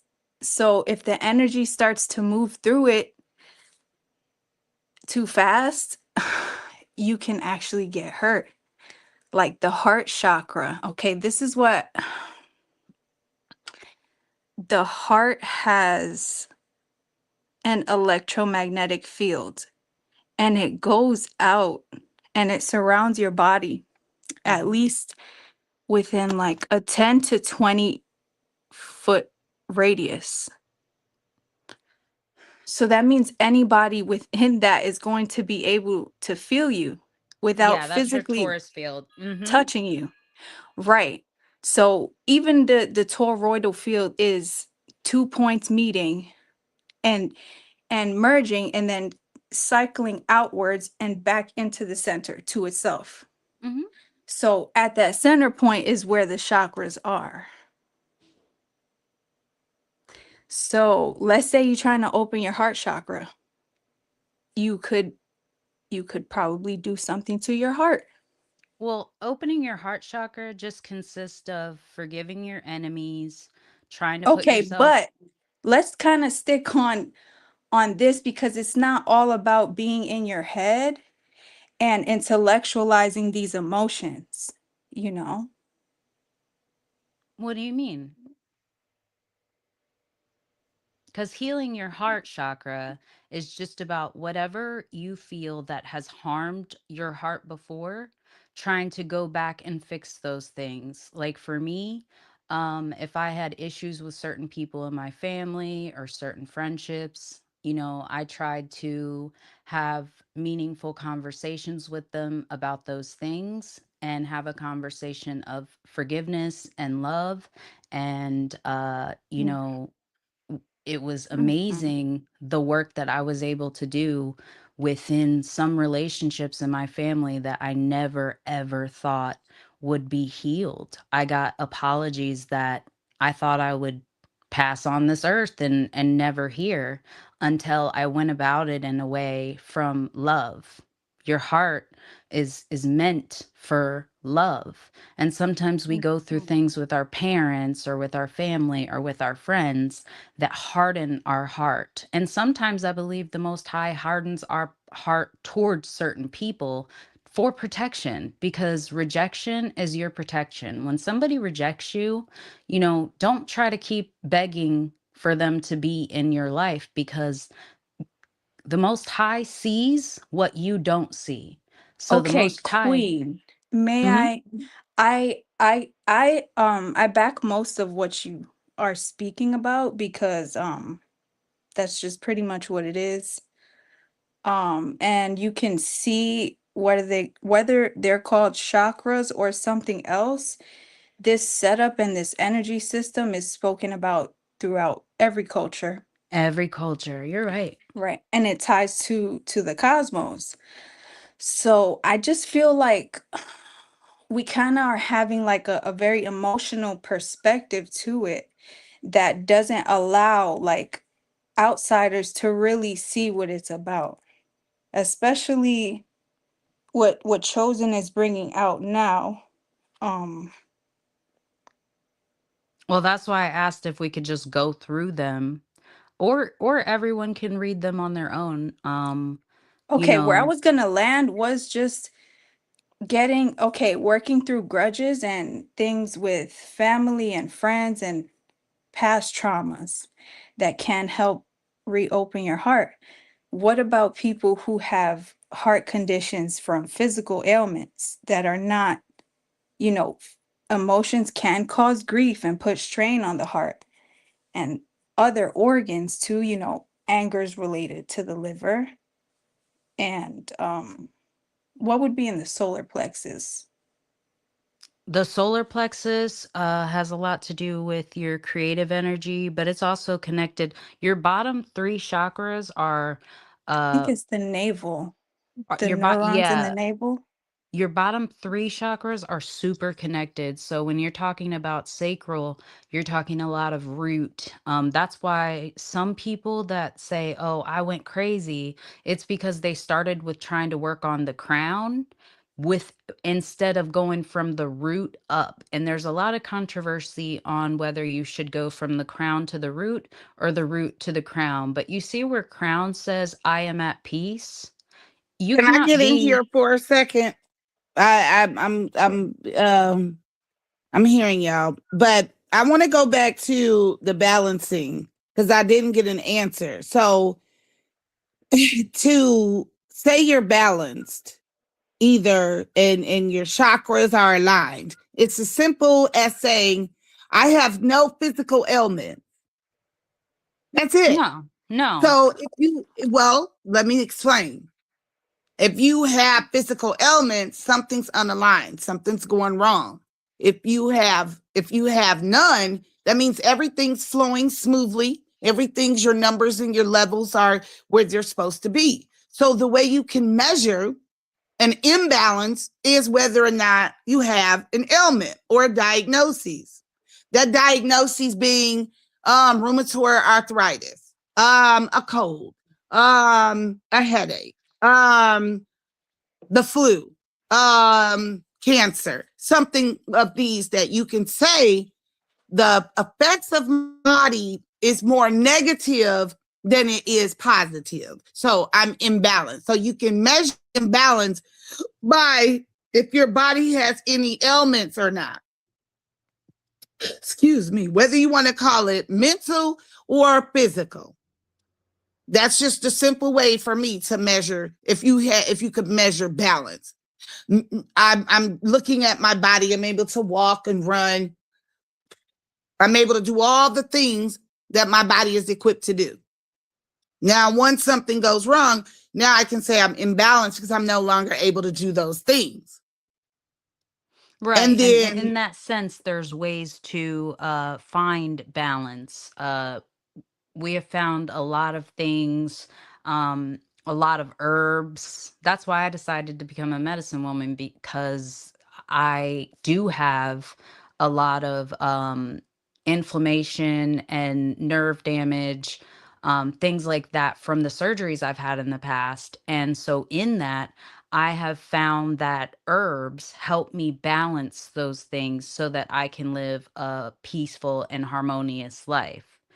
So you are correct in saying that when you have those things come up, you realize, oh no, I do have an imbalance in this system, and then you can find a way to balance it.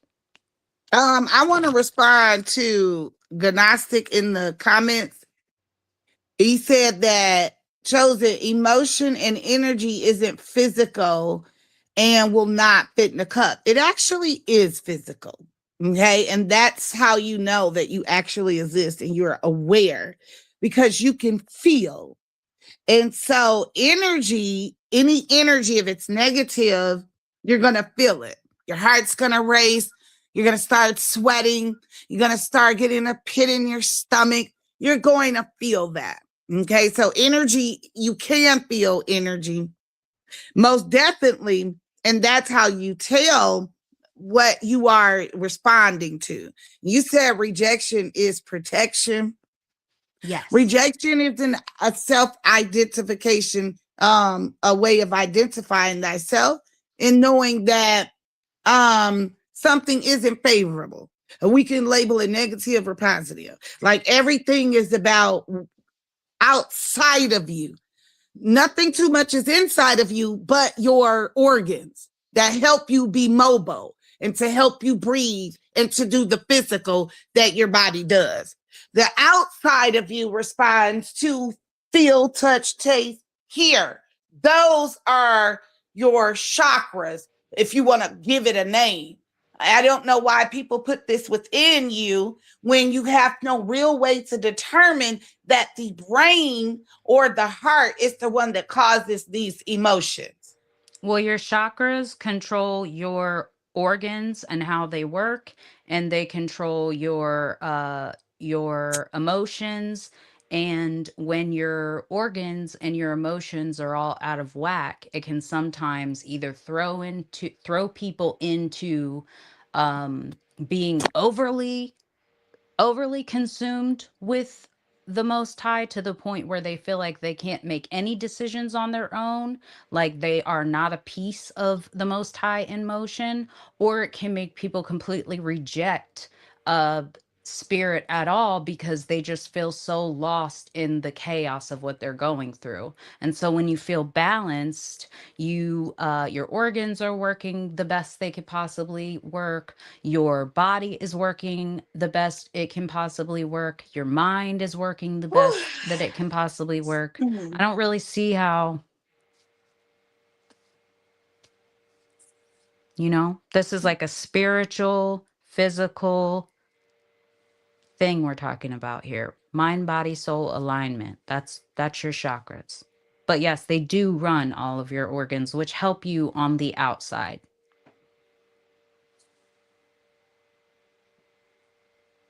I'm responding to Inner Crown AI.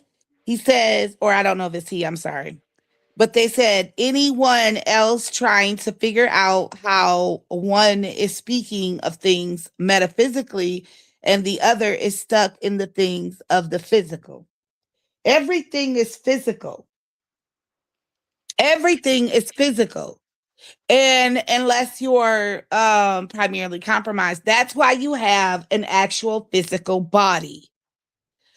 If everything was metaphysical and spiritual, you would not need flesh. And I question, why do we ignore the flesh when that is everything to everything? It's not one separate and denying the other. Because of your senses, everything outside of you gives you everything inside of you and shapes what comes out of you. For me, I rely on the metaphysical and the spiritual way more than the flesh. If I need to starve my flesh and go on a fast so I can be closer to the Most High, I will. If I need to, meditate, whether it's active meditation, which is what I enjoy the most, or guided meditation, to clear my mind of overthinking, I will. So I feel like it depends on who you are. I am not one that relies on the physical. I can starve myself of things from the physical so that I can get back to the closest to the Most High I can be. That's what's important to me. I guess it depends on what your goal is every day.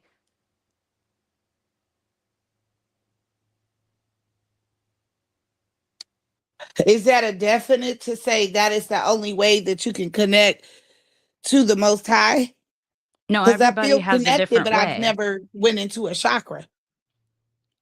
Well, you have them whether you recognize them or not. I tell people the same thing. The Most High exists whether you are an atheist or not. I respect that you feel that way, but the Most No, High I is. said, can you be connected to the Most High without going through the chakras? Or is that the only way you get connected to the Most High? I guess the point of my presentation for this was to show people that you are doing the things that connect your chakras to the Most High, whether you believe you are or not. You're just naturally doing them. So So you it's say, no oh, I need to call them feel. chakras. I'm just saying they exist whether you want to call them chakras or not. Just like you can't see your intestines, but they're there whether you acknowledge them or not. The Most High exists whether you acknowledge the Most High or not. Like this stuff No, is. it's not about acknowledging the Most High. It's about acknowledging chakras to communicate or to have a connection or a relationship. Yeah, like your crown chakra and your third eye are the things that make sure you There is get no your such thing as a spiritual. third eye. These are studied energy portals in the Where's body. has anybody ever pulled out a third eyeball? So you're back to the physical. When we're It's talking all about. physical. You can't make up something and say that this is my third eye. It's The so mind in my disturbing head to that I me that don't. some people are so stuck in the physical when we're living in a spiritual world. We're stuck in meat suits, yes, but this is just, we are a spirit stuck in a meat suit. Everything around us is energy. All of our organs vibrate on a certain energy. We have a whole tortoise field around us that's energy. When people step into it, we can literally feel them. You can feel somebody if they So step up people, behind you. so yes, because it's outside of us. If the magnetic field comes with inside and goes outside, then it's outside of us to feel that connection from that person if you can't see them. That doesn't mean you have a third eye. You just know that there's energy or heat behind you. So your third eye is what connects you to intuition, wisdom, and awareness. If you are blocked, you have blindness. That's why the Bible talks about blindness. It talks about deception, illusion. If you're easily led, easily misled if you have a blocked third eye. If your third eye is opened, you're intuitive, meaning you listen to your gut feeling. You meet somebody, you got a gut feeling about that person. It's either a good or bad gut feeling. You either say, you know what, this is my type of people, or you say, I don't know about that person. That's your intuition. That is your gut feeling. Then you have wisdom. Wisdom comes from experience. If you have a blocked third Physical. eye, All of those things are physical. They're not and your gut metaphorical. They're feeling is not not physical. spiritual.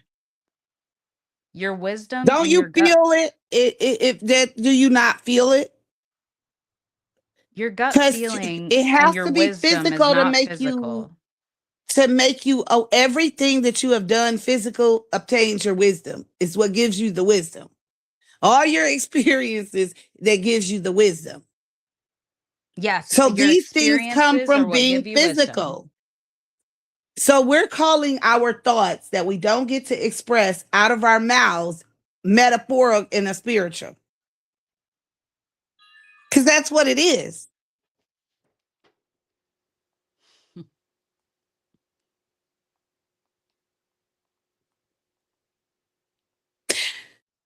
This thing that you say is called a third eye is just still endocrine gland. These things are physically doing something to help keep the blood circulating through all of your organs. So these are also physical things in your body moving physically. The spiritual part comes from your senses based on the way when you feel, when you respond to what you hear, that is automatic. That doesn't change. That was given to you by the Most High, like your fingerprint. So that is with you forever. And so it appears that avoiding these things and feeling emotions and being that spiritual being is being blocked by going into things like the chakras and developing mechanisms to make you see it metaphorically than actually experiencing things physically. Well, actually, your thought and your connection to spirit has to do with your crown chakra. The affirmation for that is I am connected to the source of all things, the creator of all things. That's your crown chakra that allows you to say, I know that there is a most high. That's your crown chakra. That's why I tell people, I don't care if you believe in it or not. You believe in the most high, so you have an open crown chakra. When you are an atheist and it's blocked, I would say I would be worried about your crown chakra. It doesn't matter whether you acknowledge your heart pumping or not. It doesn't matter if you acknowledge your lungs pumping or not. They still do it for you. It's this beautiful thing that the Most High did for us that's wonderful. Your chakras just But connect it's all your physical. organs. Is that not physical? Your heart pumping, is that not physical? That was one example. I mean, I know you're stuck on the physical, which a lot of people I'm are. A not lot of stuck. people I just believe that there's everything is physical. That's why we have our senses. The spirit Everyone's is allowed an opinion. the spirit part is the way that you respond and the way that you feel about the actions. The reactions that you give it is your spirit. It is the way your aura springs, how you talk, the sound of your voice, the specific curve in your hips. Those are spirit because these are the things that we're not seeing being made, but you can see it physically. And so we're here to express the spirit through the physical. So you can't be in the spirit without a physical flesh or a physical body. I want some of these people from the comments to come up because you guys sound like you have some great conversation. I don't know. I don't know if you're backstage. I don't know if you plan to come up, if you want to come up, but it sounds like we have some beautiful conversation going on down there.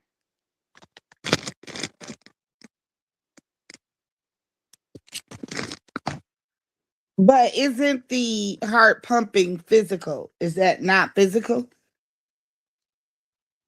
Thank you, Fire. Fire put the link in the comments. If anyone wants to come up and join us. I would love to hear what you guys have to say. This is just an open conversation about how we feel about the chakra system. So for Gnostic, thoughts are physical. If the word becomes flesh, it's kind of like you're pre-made, and all of this comes with you. It comes with everybody. It comes with the body. You have these set of emotions, and you have these senses. So I see love is not physical, emotion is not physical, thoughts are not physical. All these things are physical. These things are spiritual. No, you feel these things. They're metaphysical. When you love, you feel. You feel it's something in your body that feels. It's your touch, your the sound. That's how you feel through this physical action. I mean, love does so make you to ignore feel, the yes. physical is to ignore the spirit. Genuineness is the highest emotion, not love. I don't know about that. I think you're, it's like I want to say you're right, but I also want to say that love is the highest expression of the Most High.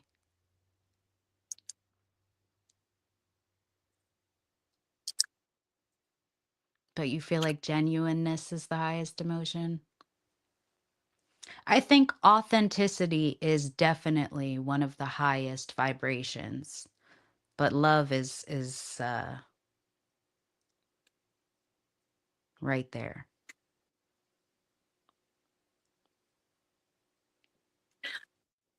The capacity to feel is the highest emotion.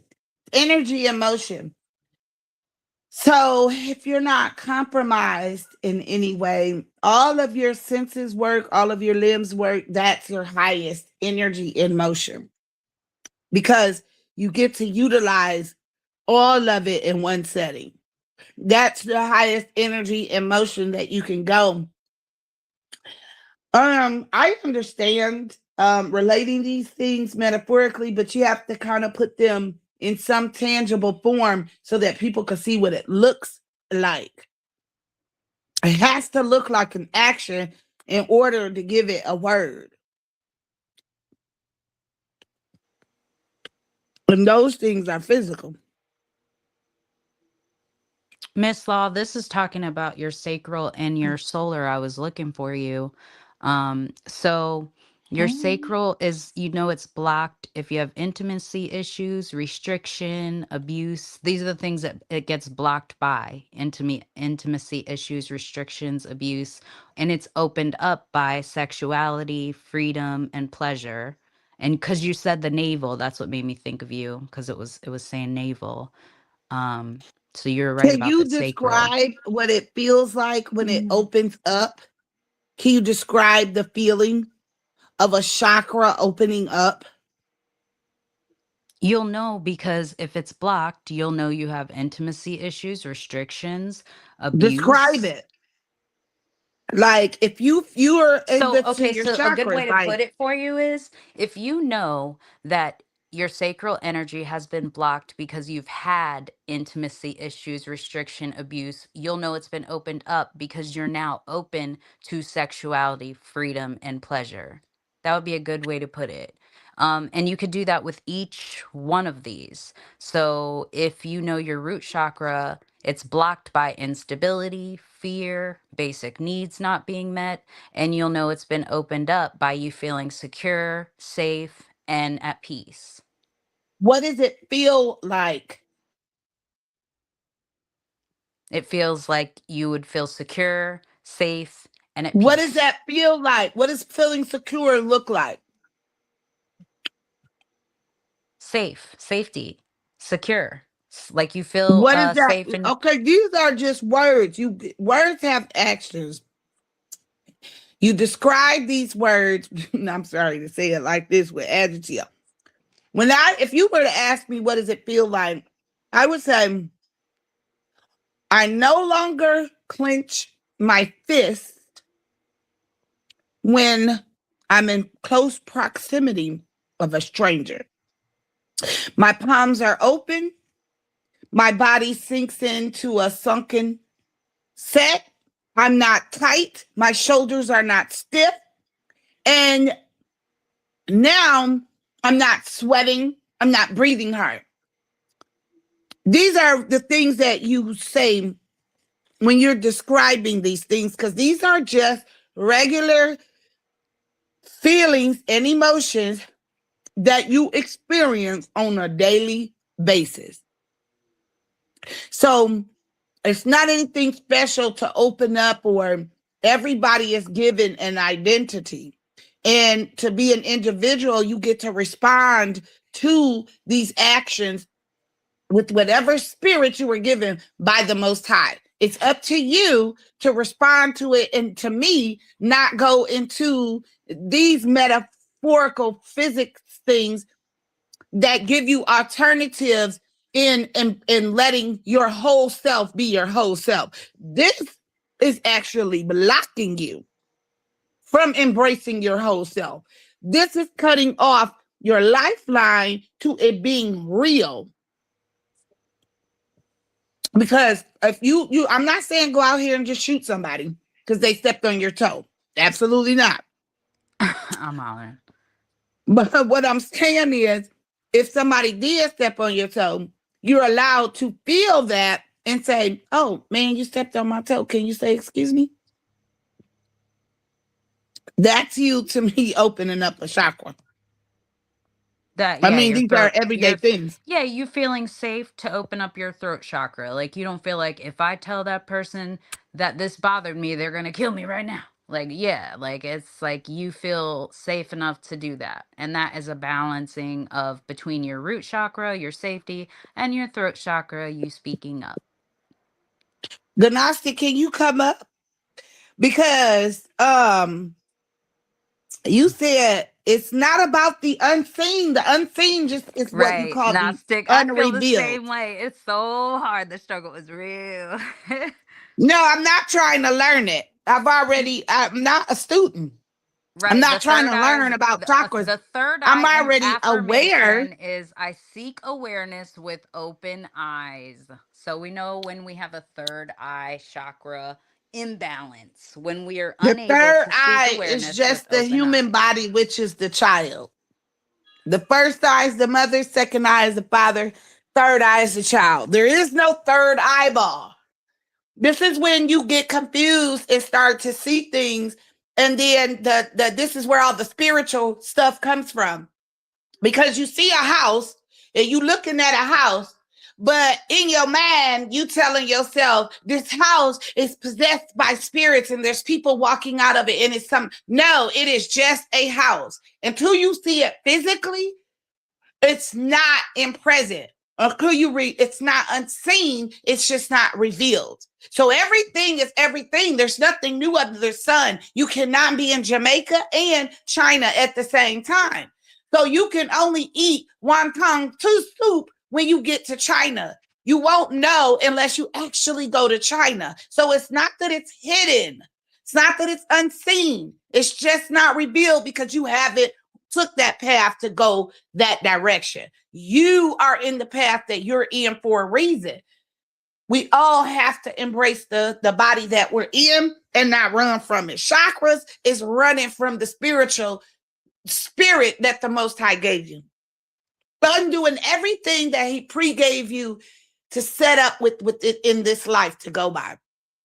And how to respond to everything. But when you take all of this information and internalize it, now you're blocking yourself from the Most High because now you fixed all of the stuff yourself. The Most High is non-reliant because you rely on your chakras, you rely on your metaphysical magnetic field, you rely on your intuition. These things are strictly communication.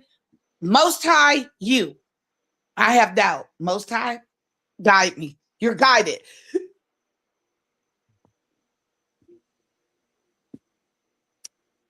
That I don't know if it's if you understand. It's not unseen. It's just not It's revealed. not making sense, Chosen.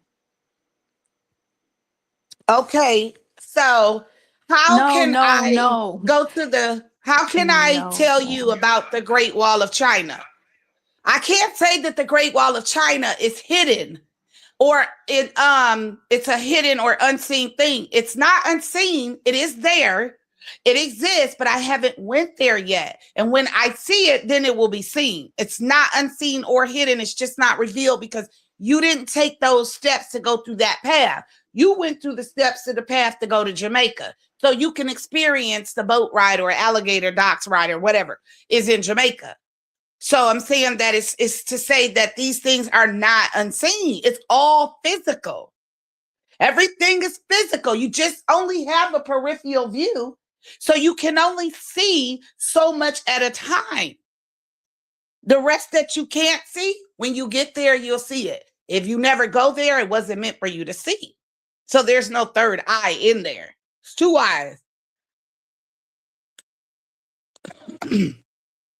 And those organs are not penetrating emotions.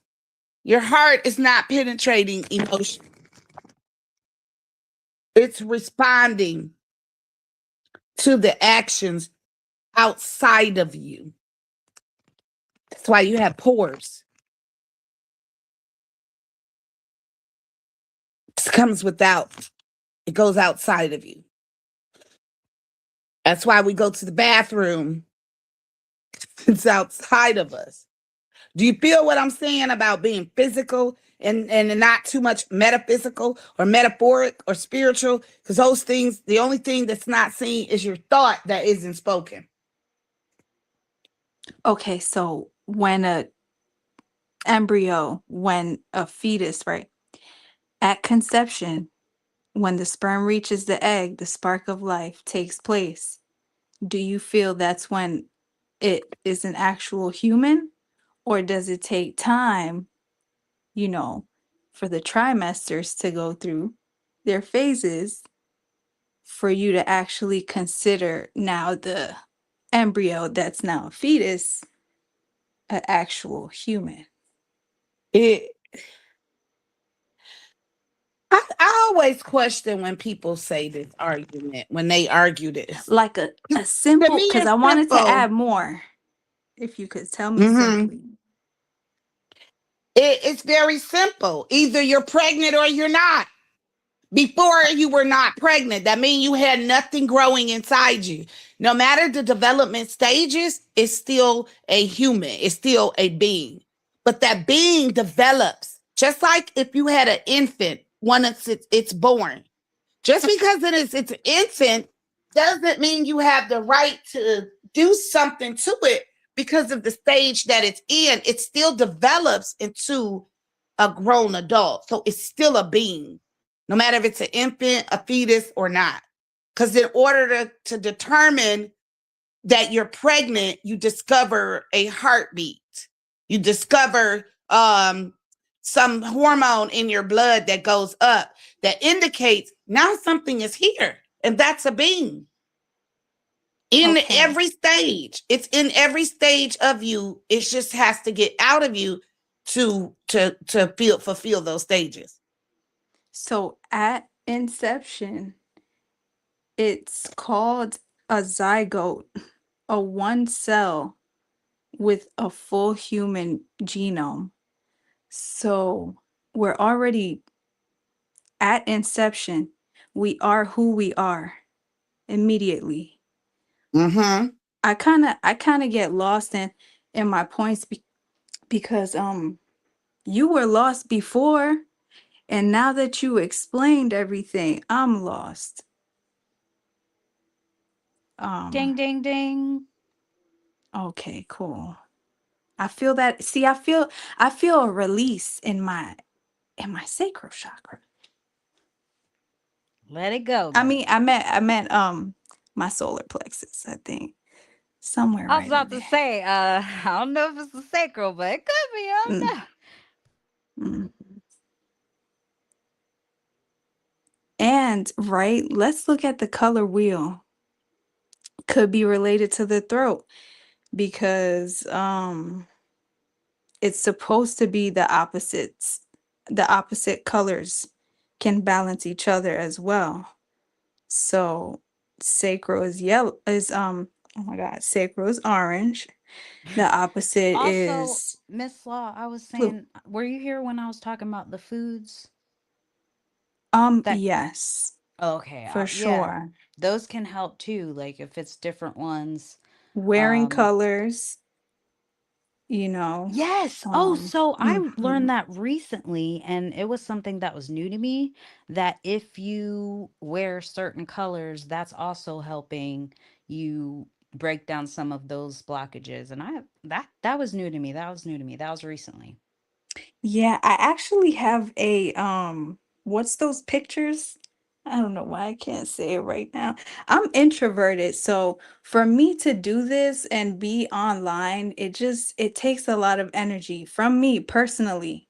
Ditto. So it's like I don't know if I'm unbalancing one good chakra or if it's just like No, I think keep it's trying, girl. I think, 'Cause well, no, I think it's okay because some people are naturally introverts, some people are naturally extroverts, and like meaning outgoing, or you like to stay to yourself a lot. And then some people are introvert extroverts like me, where I mhm. need time alone, but I also need time to be outgoing. For me, camming up takes a lot for me because it's just I don't know, like I've never been because of that introvert extrovert side, it takes a lot to me just to be doing this right now, much less camming up.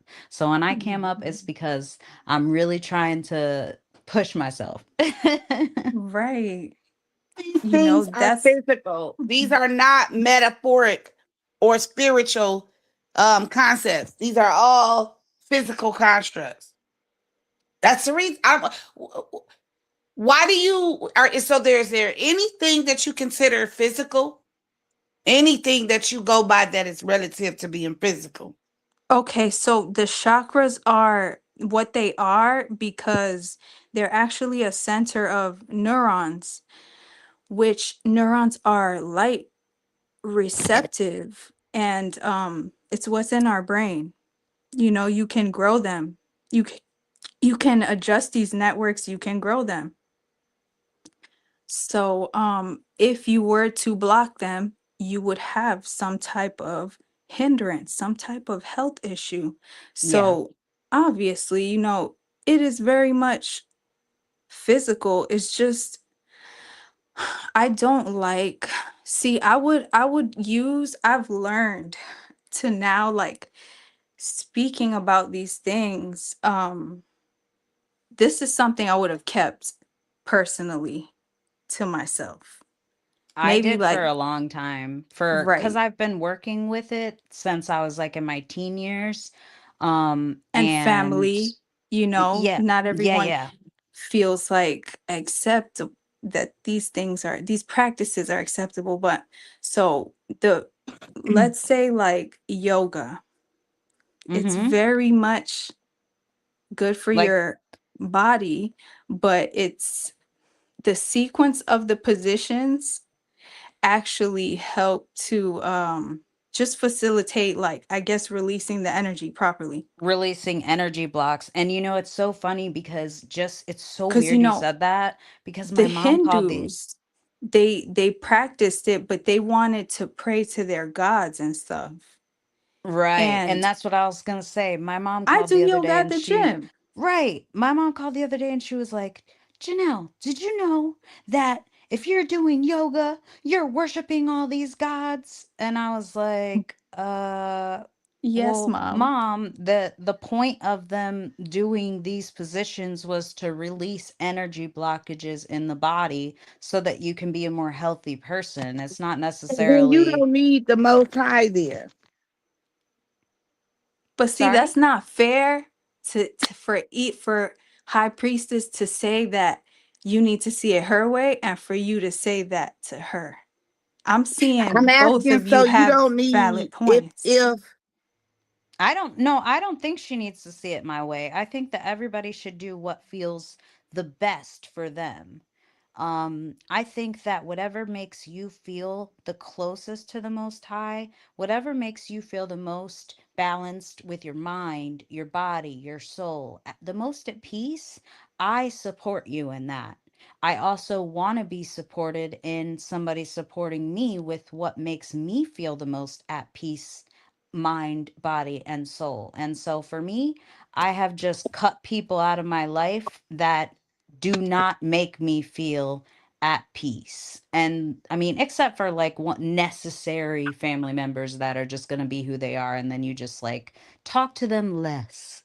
But your chakras are Mhm. supposed to make you be understanding, so you don't have to cut any. I'm confused because what's the point of the chakras doing all these things, balancing yourself out, if you're still going to respond physically to people in a way where, like you just said, I gotta cut them out. But Because if you chakras know are you're supposed to make dating the you wrong understand them. no, if you're dating the wrong person who is completely imbalanced and they bring the worst out of you and you bring the worst out of them because you guys have completely different mindsets and there's no compromise, that means that you don't have to hate that person, you don't have to dislike that person, you just separate yourself from that person. It has nothing to do with uh But your being chakras, I don't understand what the I know you chakras don't exactly understand. It is do very clear if you you don't still understand. are right, because you're confused, you're contradicting yourself. When you these chakras are supposed to help you, you said be understanding, be able to deal with people, to Right, know but if these the other people. person is So not you understanding, wouldn't Now For you wouldn't even instance, I connect can't teach yourself you with about somebody. chakras if you don't want to learn about chakras. I've And if you're already going to learned about chakras. I'm clearly, debunking it because they don't exist, is what I'm saying. So you have to prove to me that they exist I because don't have to I prove feel that anything to chakras. you, Well, actually. this is a discussion. That's why we're here to I discuss can't have a chakras. discussion because you can't let anyone get 2 sentences out. Y'all just were talking. I'm confused as how you didn't get two Right, we were sentences when talking you when we said got a dropped whole down and we could have paragraph. a good conversation, You and then you have came back up. chakras. You should exercise and use them right now. I This think is I've why I done a don't very believe they good job. exist I think because I've you're done a not very using good your job chakras. of not being the old queen, because I would have told you about yourself quite a while That's ago. fine. You have every right to do that, but you're still in an emotional state because everything is physical, which tells me that chakras don't really exist or they have the adverse effect on you.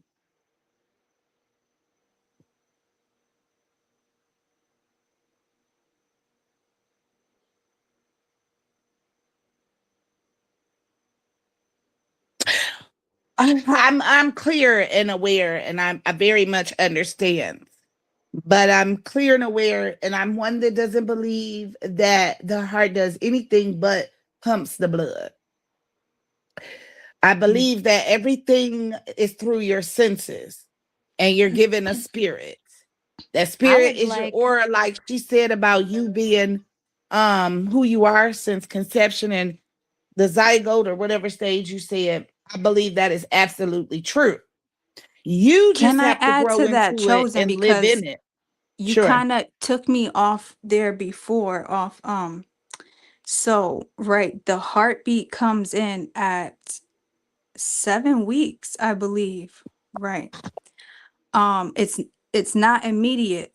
They have to wait to this is where they like to determine that now it's an actual human because it has a heartbeat. But it's already born with its complete genome set. I mean, not born, it's already conceived, it's created. So where did that spark of life come from? Is it just the fluids, that mixed? You're saying that that's just physical. So, okay, you What if said it came also from the that orgasm? the heart just pumps the blood. There are systems to the body, like the nervous system and the endocrine system and the lymphatic and the respiratory. So, if you were to isolate them, the chakras would be within the lymph system because they're the glands, the lymph and the nervous system, they work together to pump. Um like even the muscular system, it's not by force. I forget what's that force called, but it's all by electromagnetism that is giving these things energy to move. So the action is physical, but everything is coming from some place that we can't really explain. And the chakra centers, they can be observed. They're also called meridian points.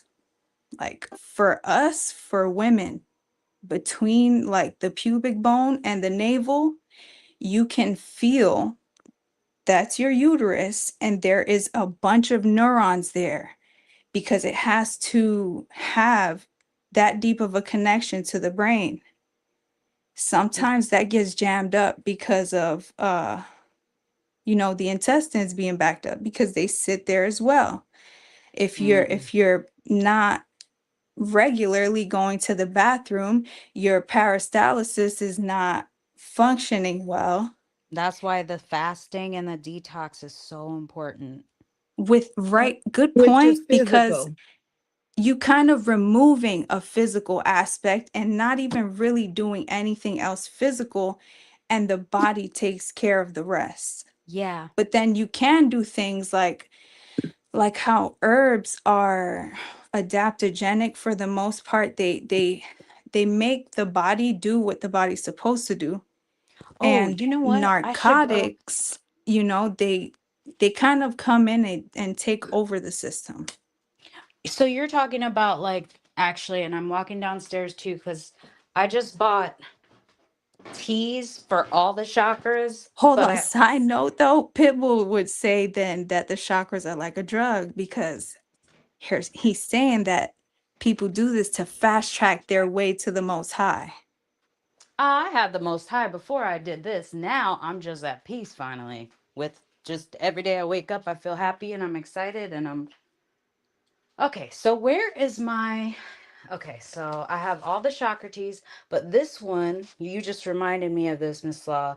This one is adrenal support tea. It revitalizes your energy and balance and stress naturally with a blend of aptogenic herbs traditionally used to nourish the adrenal glands, regulate cortisol levels, which is your stress levels, and promote a sense of calm.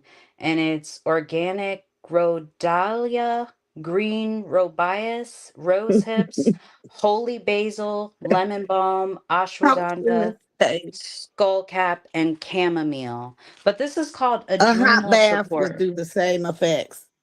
A hot bath Well, would a hot take bath with herbs, I'll agree with you, but I'm not just gonna a uh, hot bath with herbs and some Epsom salt, and you got me. a hot And some bath would flowers. have the same effects on your body because the hot water releases something in it's a chemical in the hot water and it releases him and it's supposed to give you that calm relaxing feel and make you sleepy, you know.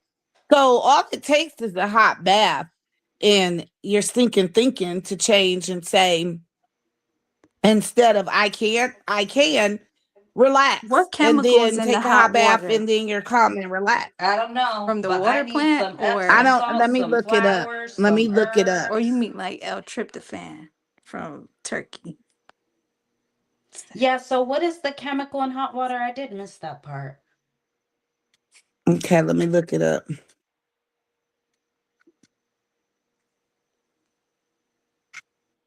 Hmm.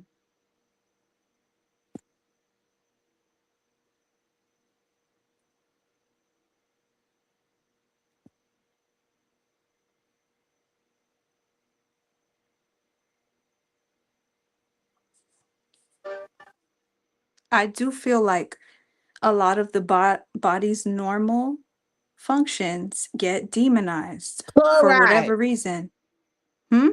It's chloride. Yeah, they put chlorine in the water Mm-hmm. for sure.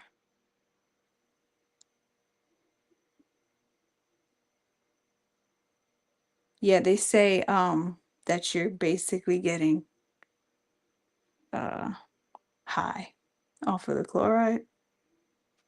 Really? Yeah, I saw that one I time. have smelled it in water before in places I've lived. That was kind of disturbing. But for me, I love spiritual baths and even spiritual showers like Epsom salt. There's liquid Epsom salt. So if you don't have time for a spiritual bath, which is your herbs and your Epsom salts, and praying in the water, we have learned from Egypt, praying in the water is one of the best ways to pray as well. Mhm. So shower time and bathing time is a really good time to talk to the Most High. But that's just my opinion.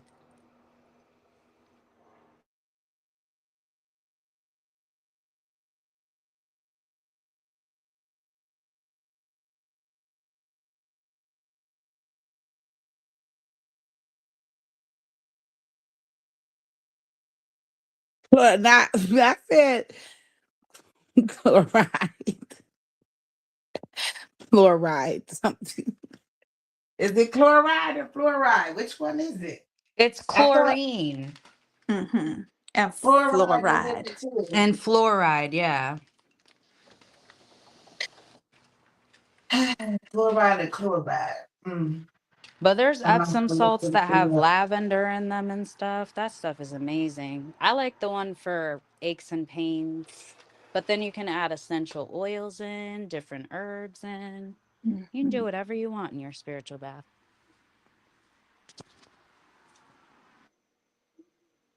when people go within, I think people get stuck.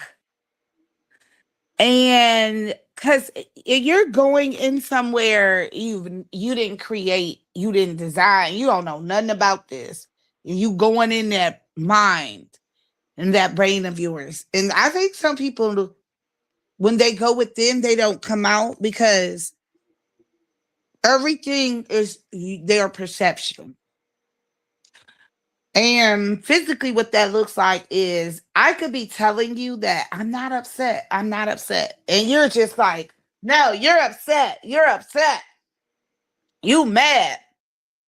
And so there's nothing that they could register on the outside that their brain hasn't already told them or their mind hasn't said, and this is correct. And so I think that's the actions of going within, is that they only can see their perception and nobody else is true. And even if you see it right in front of your own eyes, these eyeballs are very important because this is what gives you the knowing, like to see everything, then to feel it and to touch it.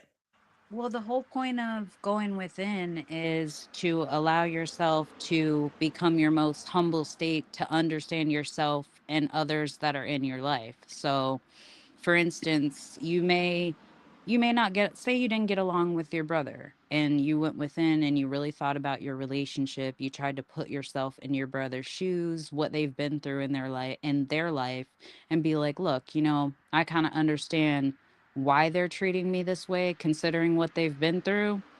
Um and I don't ask myself why they do this. I ask myself, why wouldn't they? And therefore, you can take it a little lighter on your brother because you understand, you've went within and now you understand where they're coming from. And then next time you deal with them, you'll deal with them accordingly instead of dealing with them by getting in your feelings or Are whatever. you are you speaking of within, meaning the thoughts that are not spoken? Yeah, that's going within. The going within just means dealing So with. it's about fear. This is simply about fear. Well, no, you don't fear your brother. You No, not fearing your misunderstand. brother, fearing yourself to say the things, your thoughts. Well, no, what I'm saying is if you say the thoughts that you're thinking and you guys still are just not connecting for one reason or the other, you have to go within and ask yourself, why don't they see it from my perspective? Instead of getting mad at your brother and being like, I'm never talking to you again, go within and be like, you know what? This is what they've been through in their life. So they're reacting this way. Put yourself in their shoes, and then you can understand them on a So are you different going level. within or You have you're to with go within to sit you're with your going thoughts. out because you're analyzing what they've been through. That's on the outside of you. That's not on the outside of you. You thinking through your thoughts is you going within. You reflecting is going within. You So don't reflect you on the just outside. reflecting. You don't You're have to. Yeah, going How within is are is okay? So self-reflection on self and others is going within. It's just self-reflection on yourself on and the on things others. that you've seen, heard, and felt. Right. And you need to think So about those again, this things. is all physical. Oh my gosh, you're stuck in the matrix. No, it's no matrix, That and I'm is not stuck. terrifying. I'm not stuck. I'm just simply explaining these things in a simpler form. Because going in within means going where? Where are you going? Where are you going when you go within? Within what? Your body, your mind, your brain, your stomach. Where did you go at? Within self, within your soul, looking within your soul to understand things on a deeper level. Looking. So you're reflecting on your actions that that you acted out physically. Or others, yeah, so that you understand yourself and others. This is what makes So you you're more humble. reflecting the physical. Well, no, because some of the things they did to you were not physical. Some of the things are emotional. Um, and or even spiritual, because a lot of us come from families where we all have different spiritual beliefs. In my family, I got one atheist brother. I got two of us that believe in how Egypt connects to the Most High, and then I have a couple of Christians. I have a Muslim brother. I have one brother that is Jehovah Witness. So, I mean, there's a lot of spiritual differentiations in everyone's family, and that doesn't mean you love each other any less. And actually, it just means that you need to put yourself more in their shoes and accept them for what they believe in without hate or judgment, as long as they have a relationship with the Most High in their way. Even my brother that's an atheist, he's so spiritual. It trips me out. He's so spiritual that to me, he does believe in the Most High. Like he denies it, but he totally does. So, I mean, I just think it's a lot more about judging people less and trying to put yourself in their shoes, and humbling your ego a little bit to allow people the space to be who they are. And when you're trying to be too domineering to the point where you're not allowing other people to be who they are, you need to do some self-reflection on why you have what you would consider an imbalanced chakra of either needing too much attention or being arrogant or being I ego think that's a driven. personal. Those are personal things. Because you said something that made me think. A doctor would consider himself higher than a nurse. Yes. Yeah, they're different practitioners. Right. So why would one be unbalanced because they think they're higher than the other when there is a hierarchy to things? Well, it's just So like I'm an imbalance. So a it's mother just would be like imbalanced because she thinks she higher than the child. no, it's just like this. Okay, so it seemed like every time I would work when I was younger, I would always become the shift lead or the manager. I was a manager at 18 of an entire clothing store. And I never once thought I was better than any of my employees. I never once, just because I can drop the money off and make the schedule and like what makes me better? I have more responsibility, yeah, but I'm not better than you. And just with doctors, like they rely on those nurses to do all of those things that make them have the position that they have. So everybody has to understand that it takes a village in every situation to make something happen. So you should never feel that you're better than someone. We can learn from children. So we should never put down children and say, "Oh, you should be seen and not heard," because that child can teach you things and give you a different perspective on the True, but we world. talking about a surgeon, a doctor, compared to a nurse or the patient. If you surgically know how to sew me back up, you're higher than me. And that's why I go to you to do it. And I don't try to stitch my own self up. Because I thought about it when my leg was cut. I was like, maybe I should just let it heal and see what happens. But I didn't trust that I knew how to heal the leg on its own. So somebody higher than me, I put my life in their hands by letting them go into my skin with that needle and them stitches. And it was looking like, ew, it was so thick. And I was like, why is the thread so thick? Cheap, and left a big old scar on my leg. It was just awful. So, but anywho, the doctor, in fact, who stitched me up have some hierarchy over me. So it's not about thinking that you're better than anybody else. It's about knowing that I'm better in this area than you. And that should be a given to recognize self accomplishments and self-esteem to give you that appropriate credit for that, to raise you Right, up like and lift showing you up. respect. We should always show respect to like for instance, you can show high respect and high regard for a hairstylist, because if you try to cut your hair and it looks like, whoa, who did it and why, that might be a problem. But if someone else does it because it's their career, you have a certain amount of respect for them in that field. Same way with a doctor. But the doctor knows that he relies on the anesthesiologist to put you asleep and relies on the nurses to take care of the patient. So a doctor should never feel that they're better than their team. Not the team, but they are, because the nurses do not know how to perform the surgery. So why would I say, oh, you're just as equal as me? Come and do the surgery, ma'am. I know you smart and you got it. I'm not better than you. You try to do the surgery today. I mean, that's not logical. Right. You would have respect for the nurse to take care of you, to give you your meds, to be caring for you while you're healing. This And that's not her about hierarchy. respect. This is about hierarchy of the doctor over the nurse or the patient. The doctor has a team as well who Yeah, helps it takes a facilitate. village. Right. So It takes a it's village. not a village. It's only one person doing the surgery. No, they You're need not all those needed. people. They respect You're all not those people in to the put room This you is not asleep. at the about same time. respect. This is about hierarchy. I know that you're the surgeon and I'm the nurse, or the surge tech. I wash the utensils, prep them, and hand them to you.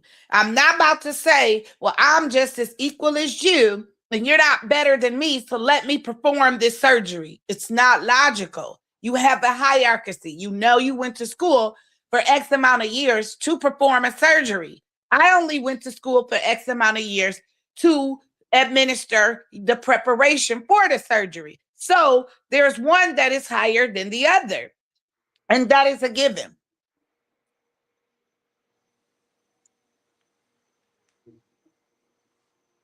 I kind of want to jump back to the chakra type of talk being, physical and non-physical. So there is another way that the body derives energy, and it's through piezoelectricity.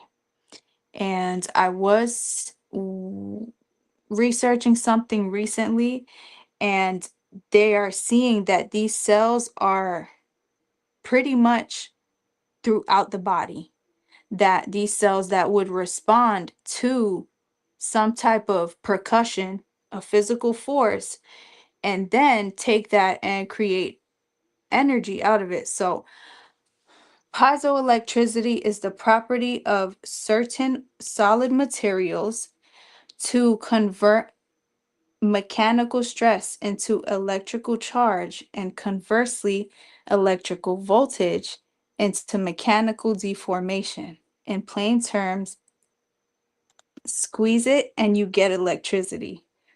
So I like that you bring out very contradictory points, Chosen, because it causes like the conversation to go deeper. And you're right, it is the physical. We do have to pay attention to the physical.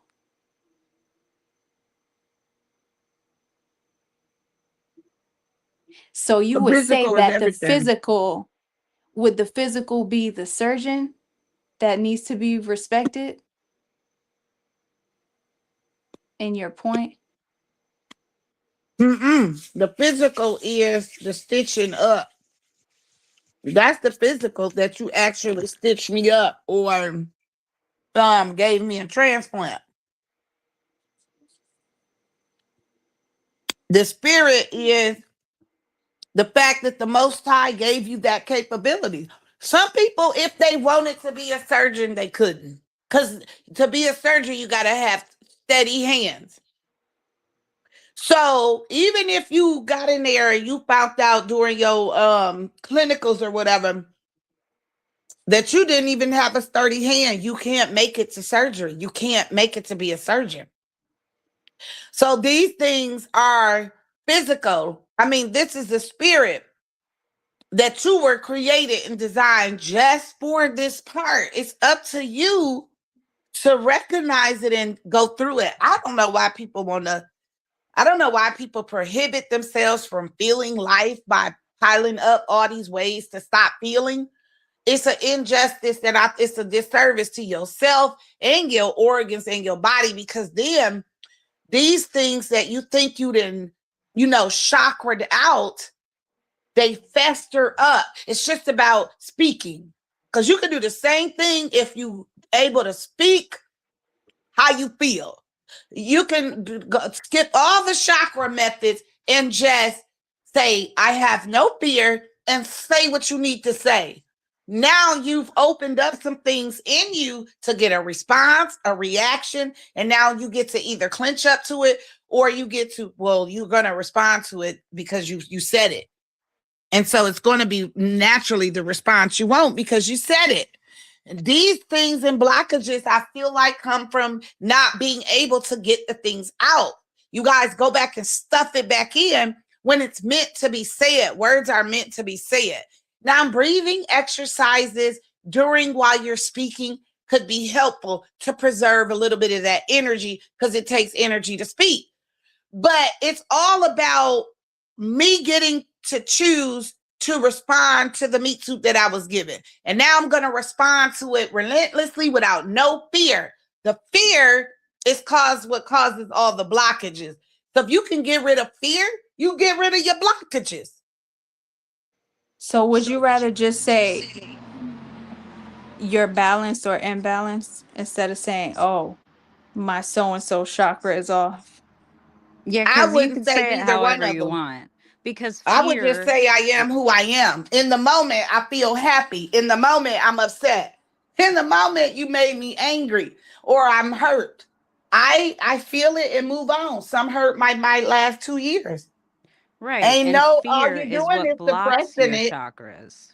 So for those 2 Say it years, again. you might look balanced by releasing all of those chaotic emotions.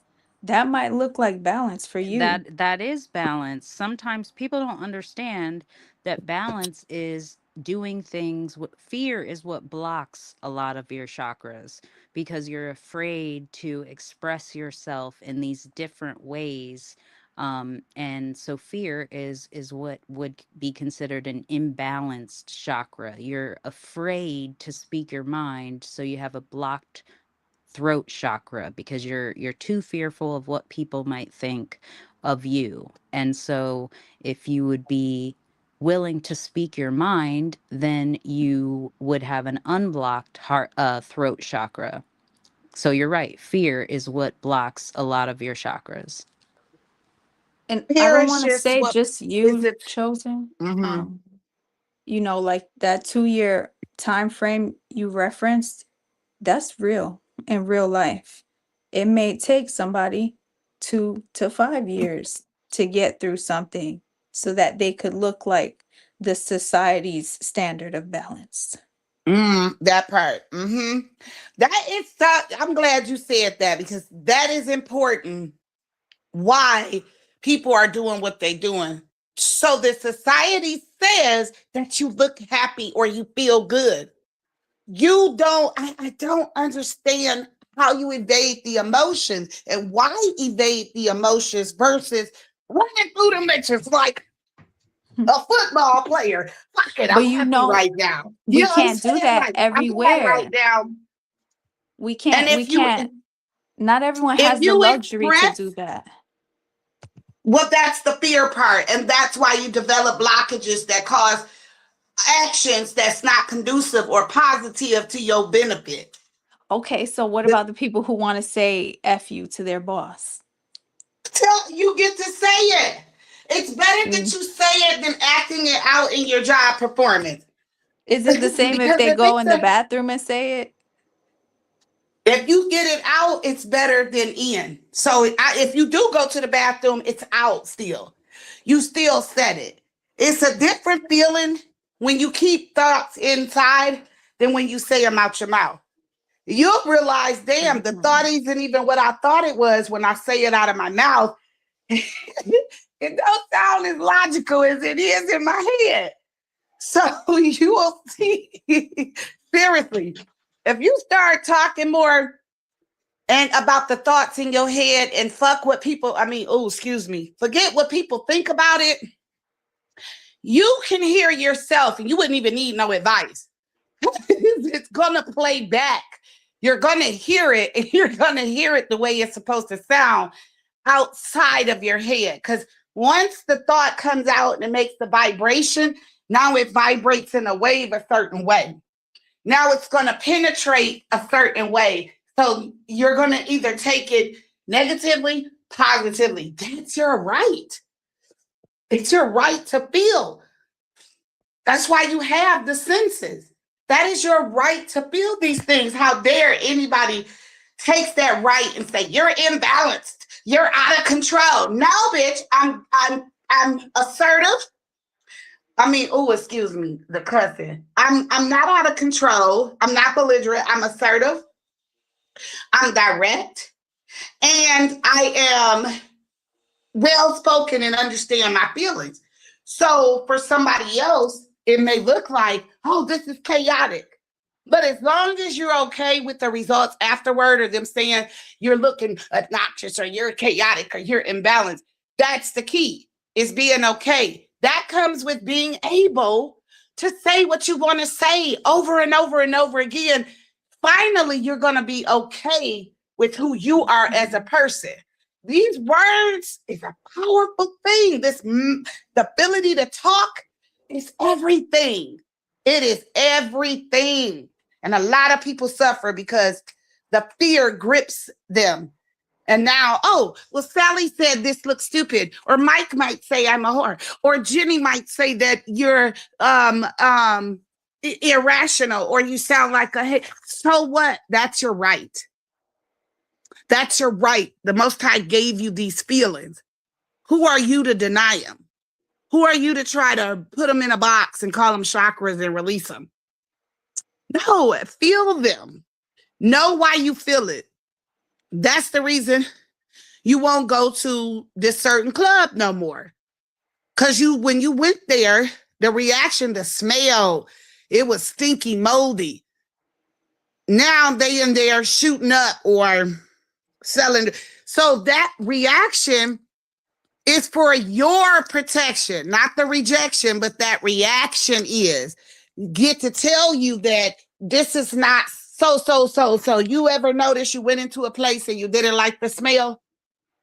I feel like you and High Priestess are saying the same thing, and you're kind of saying what took place, what takes place, and she's explaining what to do. Mm-hmm.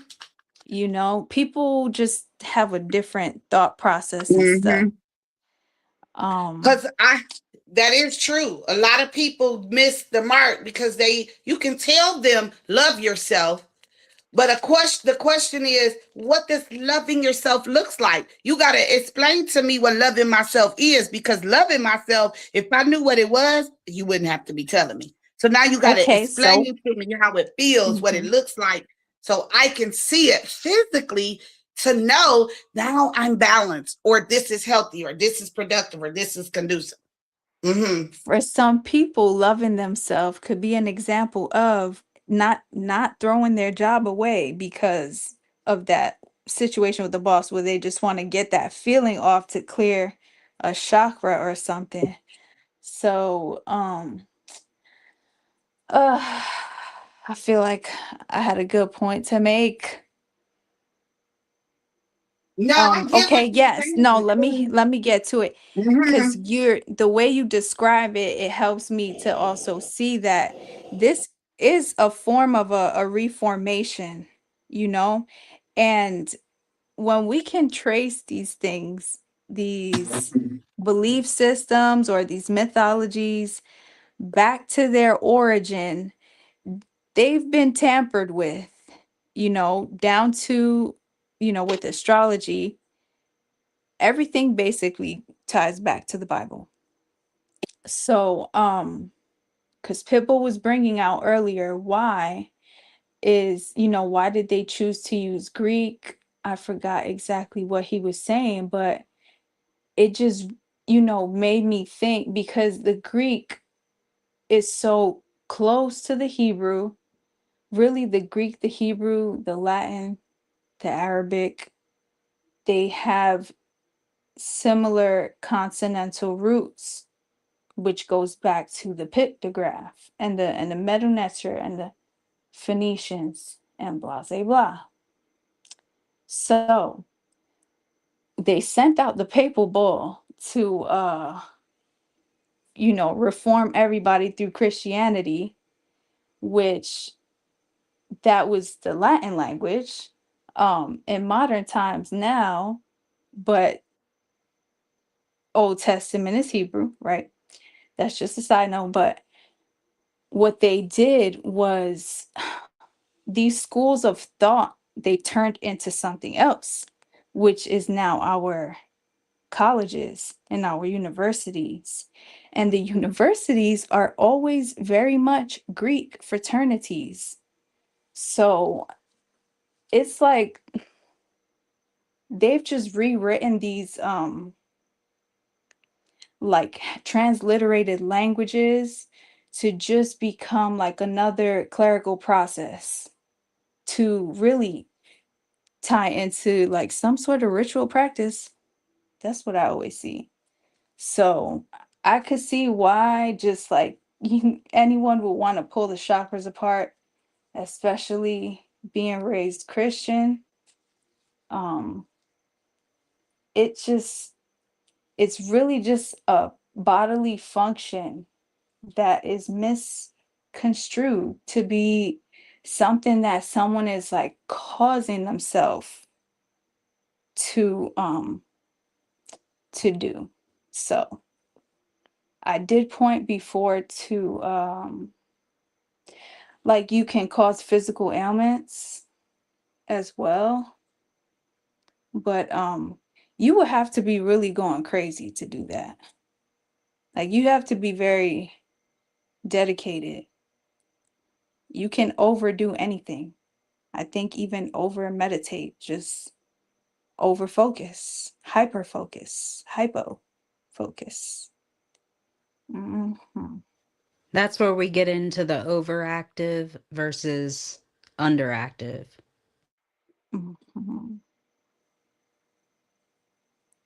Right. So there are also, besides like these theoretical practices or like emotional avenues to take to rebalance the chakras, you can also do physical things that are not like tied to belief. Like, just when I brought up the yoga before, trying to separate it from the spiritual practice that it is.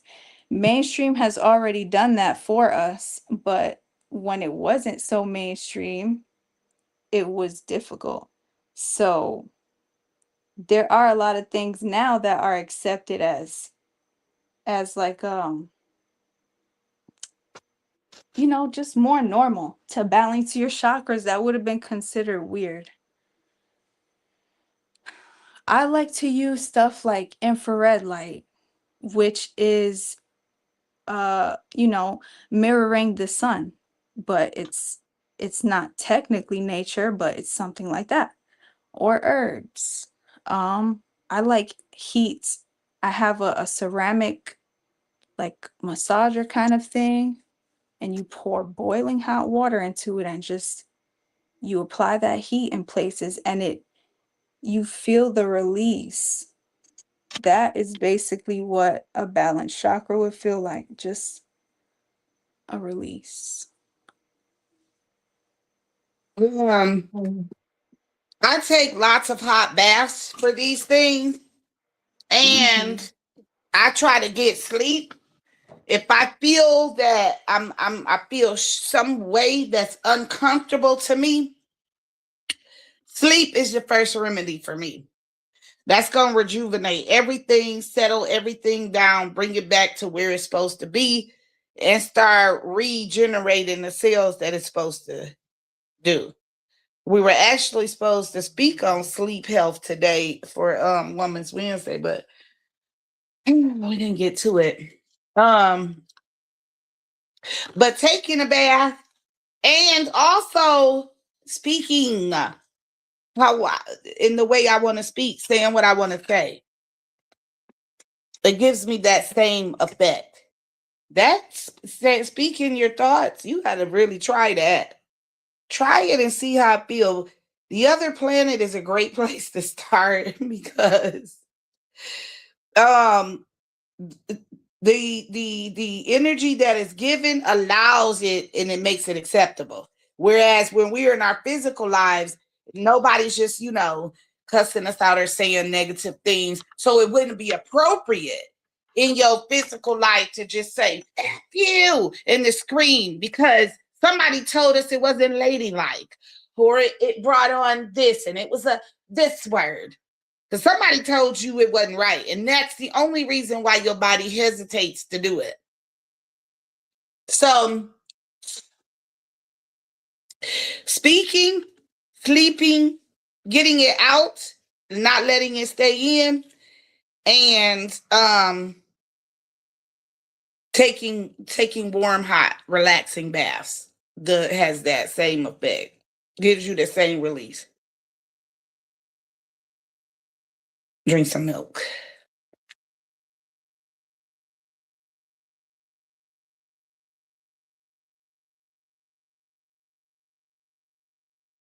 Everything is closed up because of fear. If you got any type, fear doesn't, I guess, well, because you might say I'm constipated, then you might think that the certain element comes from that area. That's just because but constipation maybe starts from the moment you start eating or starts from the moment you start digesting it, which is in your trachea, your respiratory area. What do you call this part of the upper part of your body? Torso? The torso. Whereas it lands in your, bottom area, and you think that the chakra is blocked because you constipated, but it started way before the constipation. You know what I'm saying? Before you even physically felt it. That's just the result of it. So, yeah, that part. That's why it's so important to do detoxes, because the detoxes will get rid of heavy metals from your body, or like a lot of things that you don't really think about, a lot of the chemicals in the food. Fasting can help as well, so that your body is running the way that it's supposed to be running, because when people have things like constipation or digestive issues, a lot of the times it can be a combination of things. So detoxing and fasting and things like this can be really beneficial to stuff like that. Or stop holding things in. Nip it in the bud. It's relative. You hold that shit in. Oh gosh, forgive me. You hold it in. Now you're constipated. You get what I'm saying? Like, I just am you're big mostly on the just power of focusing. words. You're mostly just focusing on an overactive or underactive throat chakra, but it goes so much deeper than that. That's what No, you're I focused think it's on. all about speaking. Just because you think the sound comes from your throat. You saying because the vocal cords, I mean not the sound, but because the vocal cords come from your throat, that is about speaking is about the throat chakra. No, ma'am. Now Well, if you that hear is where this, your throat chakra is. It's the gland that your throat chakra is involved with. but speaking doesn't come from the throat chakra. I It would does. say it comes That's from where your another vocal element of cords. your. That's where Okay, your physically, yes. Physically, that's where your vocal cords come from. But that speaking, what if it comes from your sole of your feet? Follow me. it comes from your diaphragm, and that's where you can sing from and you can talk from, and it goes up to your vocal cords. That's where it ends up at. That's not where it starts. So I've been told that a lot of everything starts from the bottom. works its way up. We think that it's the top working its way down. So that's where it landed at your throat. But what if your voice, all the things that everything you walk on, every ground you touch, everywhere your feet goes, feels a sensation. It does something, works up in you. Now it's penetrating what comes out. So just because it lands or ends at the throat doesn't mean that's where the voice comes from, your throat chakra. You get what I'm Well, saying? the reason your throat chakra is involved is because you either have a hard time explaining yourself or you don't. And a blocked throat chakra can cause neck problems, shoulder problems, hearing problems, and thyroid problems. Mm.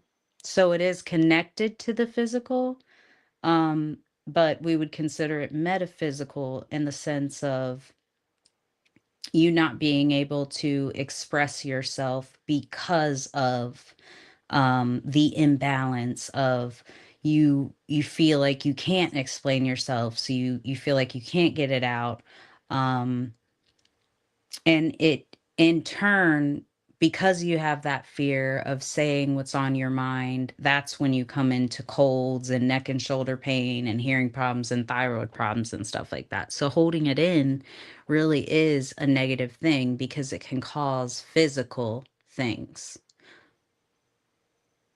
But it's gonna cause physical things. Mm-hmm. That's what a dis-ease is. Yep, it's dis-ease. You're not at And ease. all of that comes from the inability to be fearless. But it's a thing in fear, and it's not a easy. It's gradually to reduce or eliminate fear out of your whole psyche. Now you're gonna be maybe afraid if you put it in danger, but to have fear, I think, is what blocks everything and causes all your diseases. Two entities, you're only working out of love or fear, not hate, fear.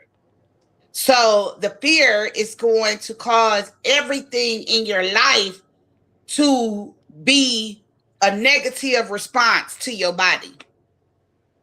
Everything gonna feel negative. That's why in the spiritual, I tell people that regardless of what their spiritual practice is, if you feel fear, that is not of the Most High. We know that that is of the devil. Yes. That's the opposite of what you should be feeling. If you feel love, then you know that you are connected to the Most High. So I try not to pay attention to those thoughts and feelings that are very alarming, because the Most High speaks very quietly, Mm-hmm. and you feel the message. So Absolutely. yeah, those loud responses they're like, you can ignore them. Well, you can feel your way through them too. You mean from That's what I'm yourself, talking about. or are you speaking of from others, or From within from yourself? from both, from yourself, from interpersonal things. If you just have an alarming feeling, it's I'm this is where I'm at, working on deciphering between the two, because I just find being a parent in general, it just causes you to worry a lot unnecessarily. And Understandable. yeah, so there's a point where you have to, like, kind of, let a separation take place when your kids reach a certain age. And that's just one example of being, worried or anxious, like preoccupied, and like paying attention to those alarming feelings are just going to, It's it's not, called self-talk. yeah, And You that's why, you can make the problem bigger if you're paying attention to yeah, that. with the fear, And yeah. there's different aspects of yourself communicating with you, like we're constantly parenting our inner child. Absolutely. Inner Mhm. child work is so important. And you know what? For Like when life. you said doubt, I immediately thought of the crown chakra. I'm glad that Fire put that back up, because when you have a blocked crown chakra, which is what helps you stay closest to the most high, you're experiencing that doubt, that stress, that hopelessness. Or when it's opened, you have thought, you have connection, you have spirituality. You know, you don't have that. You don't focus on the doubt, the stress, the hopelessness. And since I was little, my mom always said to me, self-talk, just like you just said, Chosen, self-talk, talk yourself through it, talk yourself. She always told me that when I was little. And how important self-talk was, regardless of what was going on at school or what was going on with me. Playing a role on stage, because I did musical theater from middle school to high school to college when I went to be a music teacher for musical theater. And whenever I would get on stage, I would just get that doubt and that stress and that hopelessness. And that's when I would start to like pray and do that self talk. And I would feel a lot better. And I would just go out there and kill it. And then at the end, be like, I can't believe I just did that. But you can. You just got to do it. You got to believe you can do it. Right. The I part of you just, that you can't see, I think, is the what we describe as the Most High. mm, I don't like to kind of, that's what, this was a big part I wanted to add, kind of when there was more tension, but it's still right. Just the toxic positivity about, being conscious and aware and keeping your chakras in balance. Like life is not like that. So you can't just think yourself into a positive state. All of those mental hacks and brain hacks, neural hacks, those are more beneficial to the male's You circadian can, rhythm. and I'm saying it because I did it. Well, Well, with from Well, then, experience. and it was, you would never think it's possible, but trust is important. That Bible did a lot of damage there. Put your trust in no man. Now you only relying on your thinking and won't take the experience of others' wisdom to help guide you. And I'm glad I did that, because the lady said you have to tell yourself, this is how you do it. Tell yourself 5 times in a row. Okay, that's affirmations though. That's different. No, I'm talking no. This about is, so hold thinking on. Let me, through hold something on. difficult that you can't just No, I'm easily talking. say, like I'm better than this. I'm over than this. I'm over it. You Hold have on. to I'm gonna tell you actually that it address does it. work.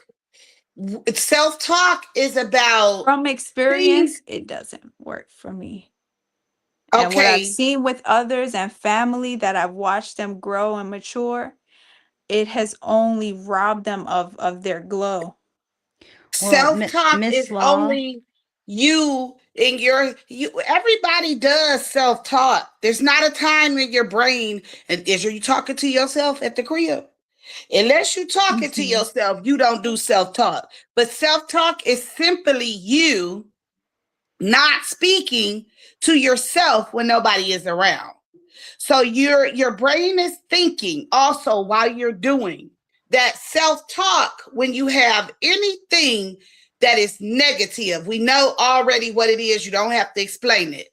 Come into that thought, you self-talk yourself, and you repeat whatever it is that you want 5 times, and your thinking will become that. I guarantee you. Repetitively, every time that thought enters you. I had this big thing with fear of success. I wish you would have never caught me on these panels talking, right? But self-talk helped me to talk. It's okay. you sound great. These are things that will help overcome the little thing that you're in the moment. Nothing is supposed to capture fear over you. Nothing. Unless you And fear in the Most High. That's the only grace you get. But nothing's supposed to come over you and cause you fear, anxiety, heart race, all these insecurities, doubt. So the way to instantly get rid of the doubt and to never have it in again is until you repetitively do it, it will not be a part of your thinking. And this is absolutely a fact because I wanted it, and so I did it. Let me that's tell why you we what I have did, these what I had to tell. affirmations here, because affirmations are the self-talk that help you conquer those different parts of yourself that may be in doubt. And as far as Miss Law, the reason I why I just want to think make, yeah. that you feel that men feel that way is because men typically work with the left side of their brain, which is the Who men feel logical. what? I don't know what you're Men saying. men typically work with the left side You of their said I feel brain. like what for what? No, I said I understood what you said by it works more. You Oh, notice it works more for men because when you yes. study science, you learn that men work with the left side of their brain, which is the logical, and women tend to work more with the creative side of their brain, which is the right side of the brain. And so when you are in balance, you have a good amount of logical and creative. And men, that's why they say men and women have masculine and feminine energy. And sometimes you have like an over masculine woman because she's so logical and so in the physical that she can't even get into her creative spiritual energy because she's not tapped into her feminine side. Or you can get a man who is so into his feminine side because he is more on the right side of the brain, Can't which be is the feminine. creative. A man cannot be feminine at all. Mm, It would just mean that he's tapped into the creative side of his brain. So, Ain't no like, such thing. We both create. Male and female create.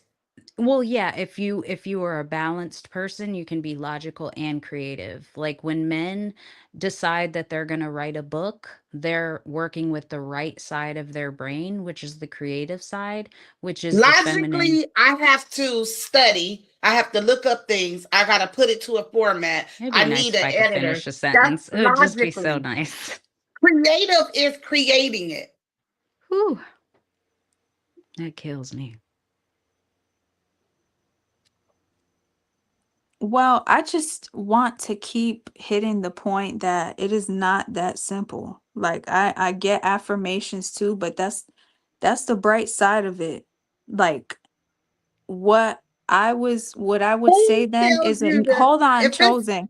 What I would Just say let like a somebody finish neuro the sentence, hack Chosen, would please. be like chosen's hot bath.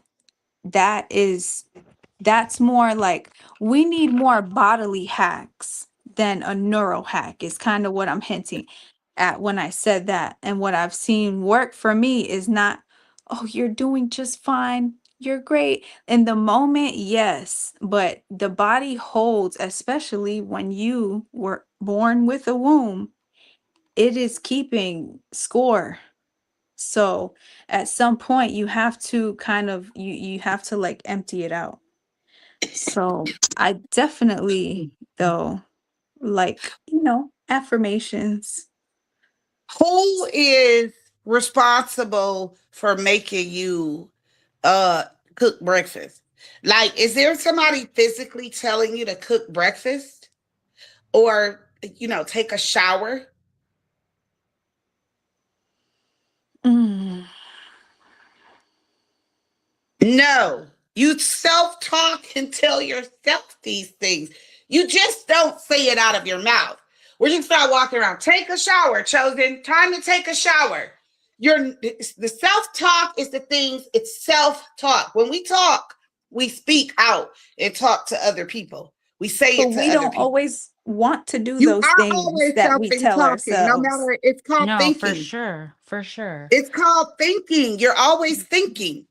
You have the ability to control your thinking.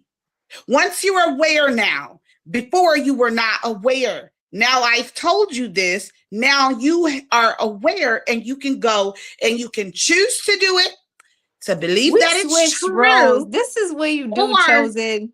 You stole my point. I think this was our point.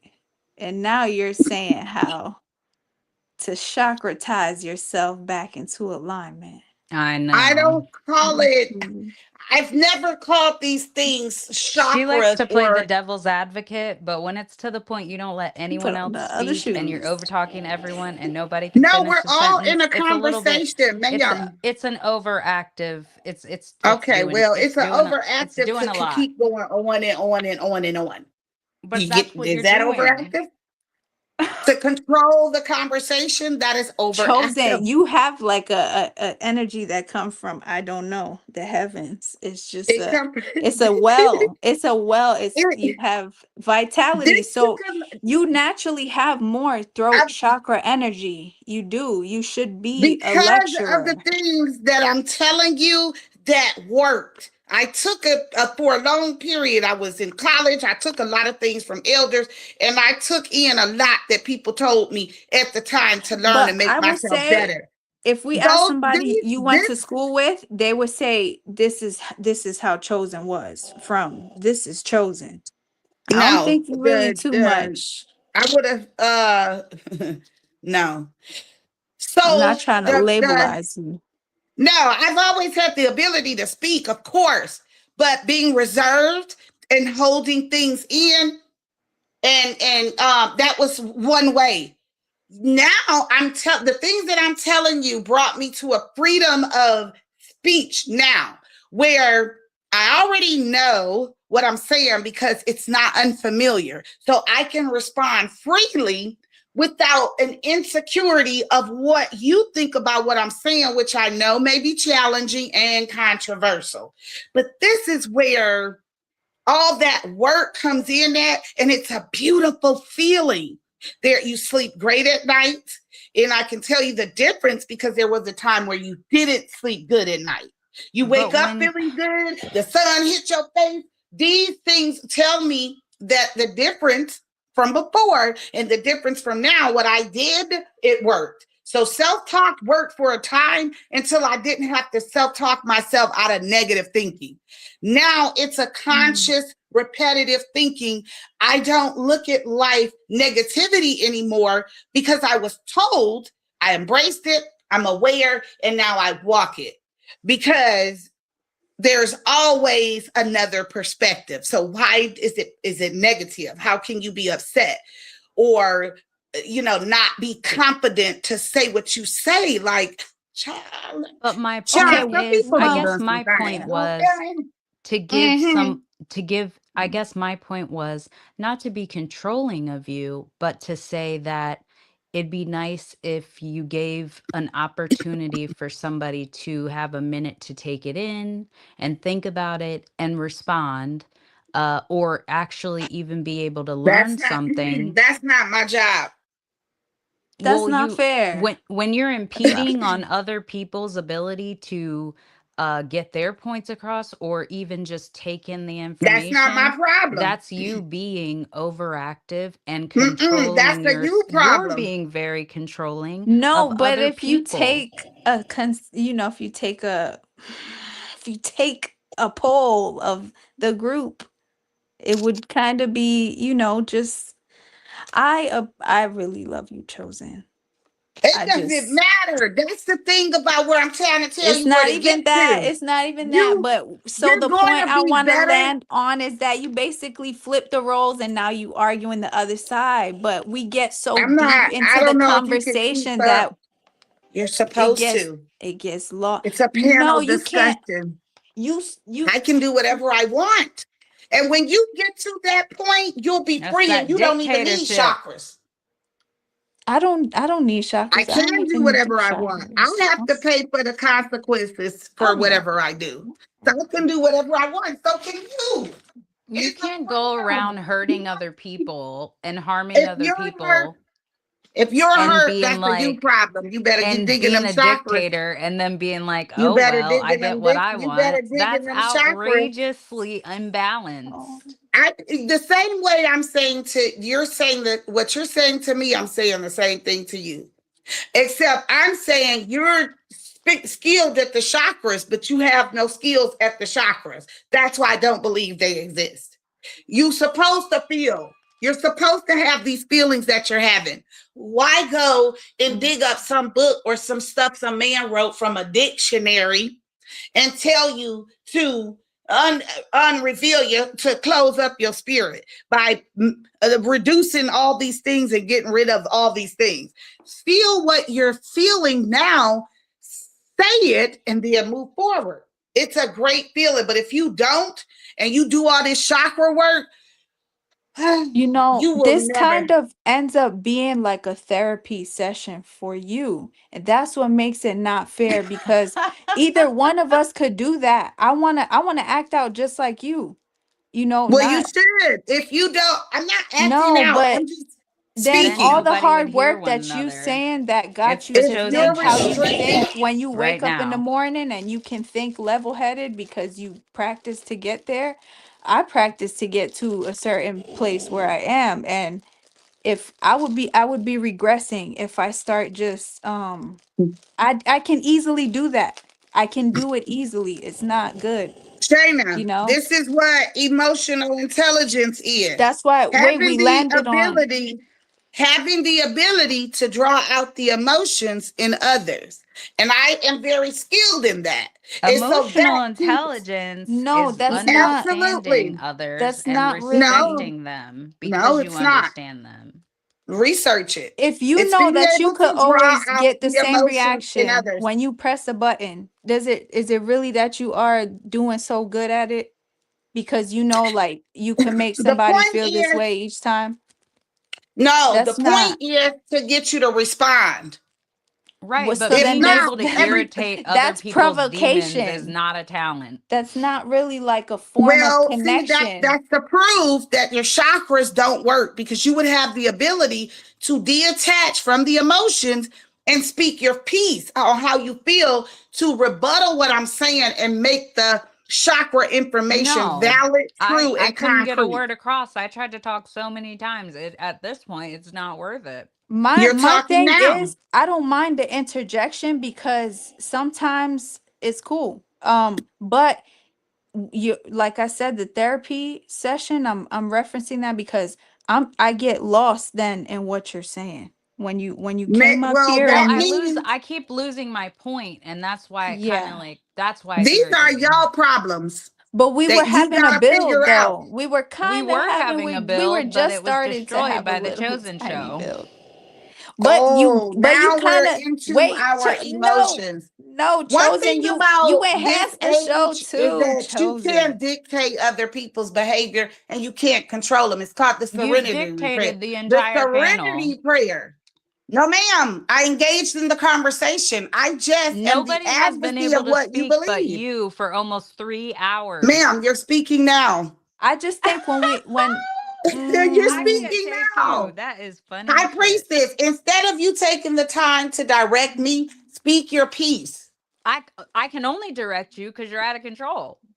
Oh, I'm out of control. You need some type of somebody to rein you So, in. because I don't agree with the chakra No, because you won't methodology. stop talking. This is where we get Am into I the supposed to stop overactive talking according chakra to of the who? throat.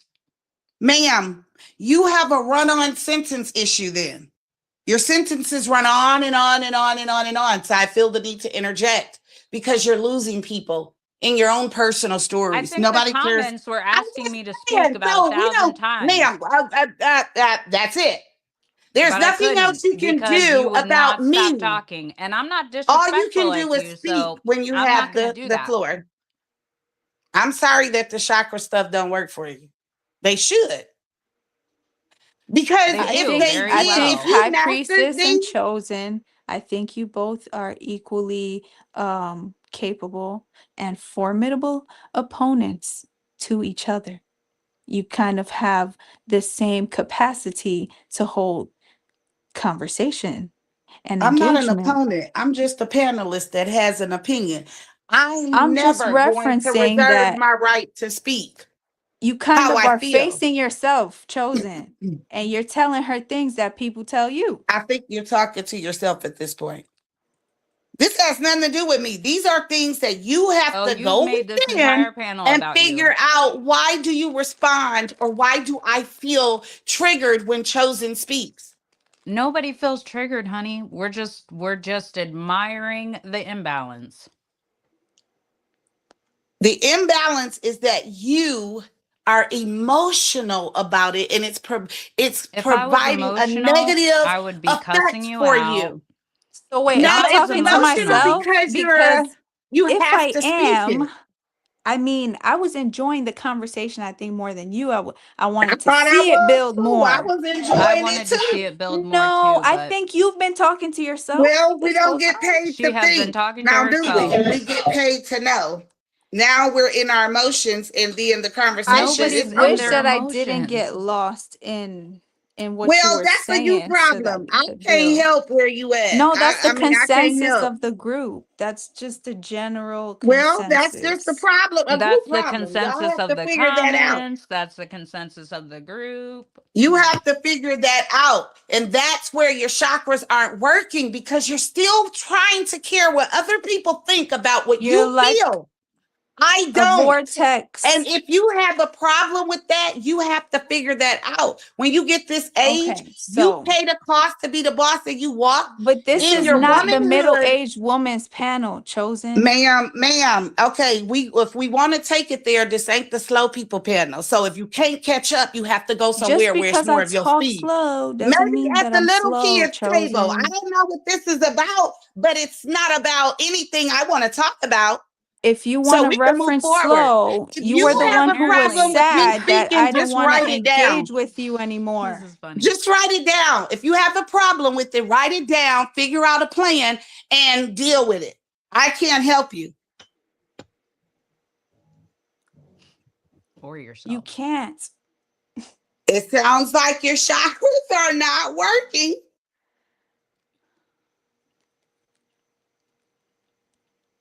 I You think wouldn't have the any low of these blows are so responses funny coming from if somebody who you has no had. balance. Right, sure. I don't measure myself. I'm not balanced. I'm a little bit of off balance because I like to think I do more good than evil. That's how I pick my life. So when people are balanced, I question what's your behavior to make you equal to good. So I'm more good than I am any wicked. So yeah, I'm always off balance. The scale is gonna be tipped a lot. I don't go by balance because there's no way to measure your balance. You are who you are. Either you live in that moment or you don't. You can be pretentious and you can be pessimistic all you want. But when I was your age, I was that way. And I was told by an older person what I'm telling you is that when you get to, it's a freedom and a confidence, and it makes you flow successfully in I whatever have you want to elders do. with wisdom. Okay, that's fine. That's fine what you have. But when you get to a point where you're able to be you and focus on you, you are that woman. You're in your complete womanhood. But when other things that people do bother you, you still have growing to do and some chakras to figure out. I Not don't know. true. Not true. It's You It was not is on true. you was on Big Well, Worm's how am I panel not? yelling How am I all not day, bothered? cussing out men and women. You are How am I not atrocious. bothered? What does that have to Okay. do with our I'd rather conversation now? you see me as slow. Because Well, it's ma'am, funny I don't see you at all. when people At this think point, the that conversation is others are over, mentally and I really incapable, don't care about what you have to say we about would me. love for you to exit the We can panel take it so up we could and just, have an close out opinion about warmly. it. Just have a thought. But to express it, it doesn't hold any weight. But So yeah, all it's you're not doing is showing it's that you're not wise to intimidated. ever think someone is Yes, it's mentally Honey, showing there is that you're incapable. nothing to be intimidated and you intimidated about. haven't Your grown voice into is your nails on womanhood. a chalkboard. Whatever it is, and yours is the same as well. So we have to deal with it because we understand people, right? No. Okay, so the chakra thing it's a complete myth and it doesn't work in any It is physical, for you. tangible As form. in, we don't understand what you're saying. As in, you don't understand what you're practicing. I'm Because you not don't have the practicing a ability to chakra. do it. Okay, you don't, but you're on another Right, level. but You're my still from opinion is yesterday. still valid. What's that? It is valid, but it doesn't matter. Your opinion is valid. You can express it. But after you express it over and over, it doesn't matter at this point. It's not going to change who I am. It's not going to calm me down. It's not going to humble me. It's not going to do anything. It's just something you got to learn how to get over. It's a hump in life that we all have. No, We what all we have need to to go over with learn that speed bump. is to understand, to love who we are, and to be humble in every situation, and not let people like you get us out of our character, because people Yeah, you like do. you, Because I'm never People going like to be you- See you in humble the and I'm never morning. going to be meek. You're showing that you have a deep sense of envy or an attachment to my voice.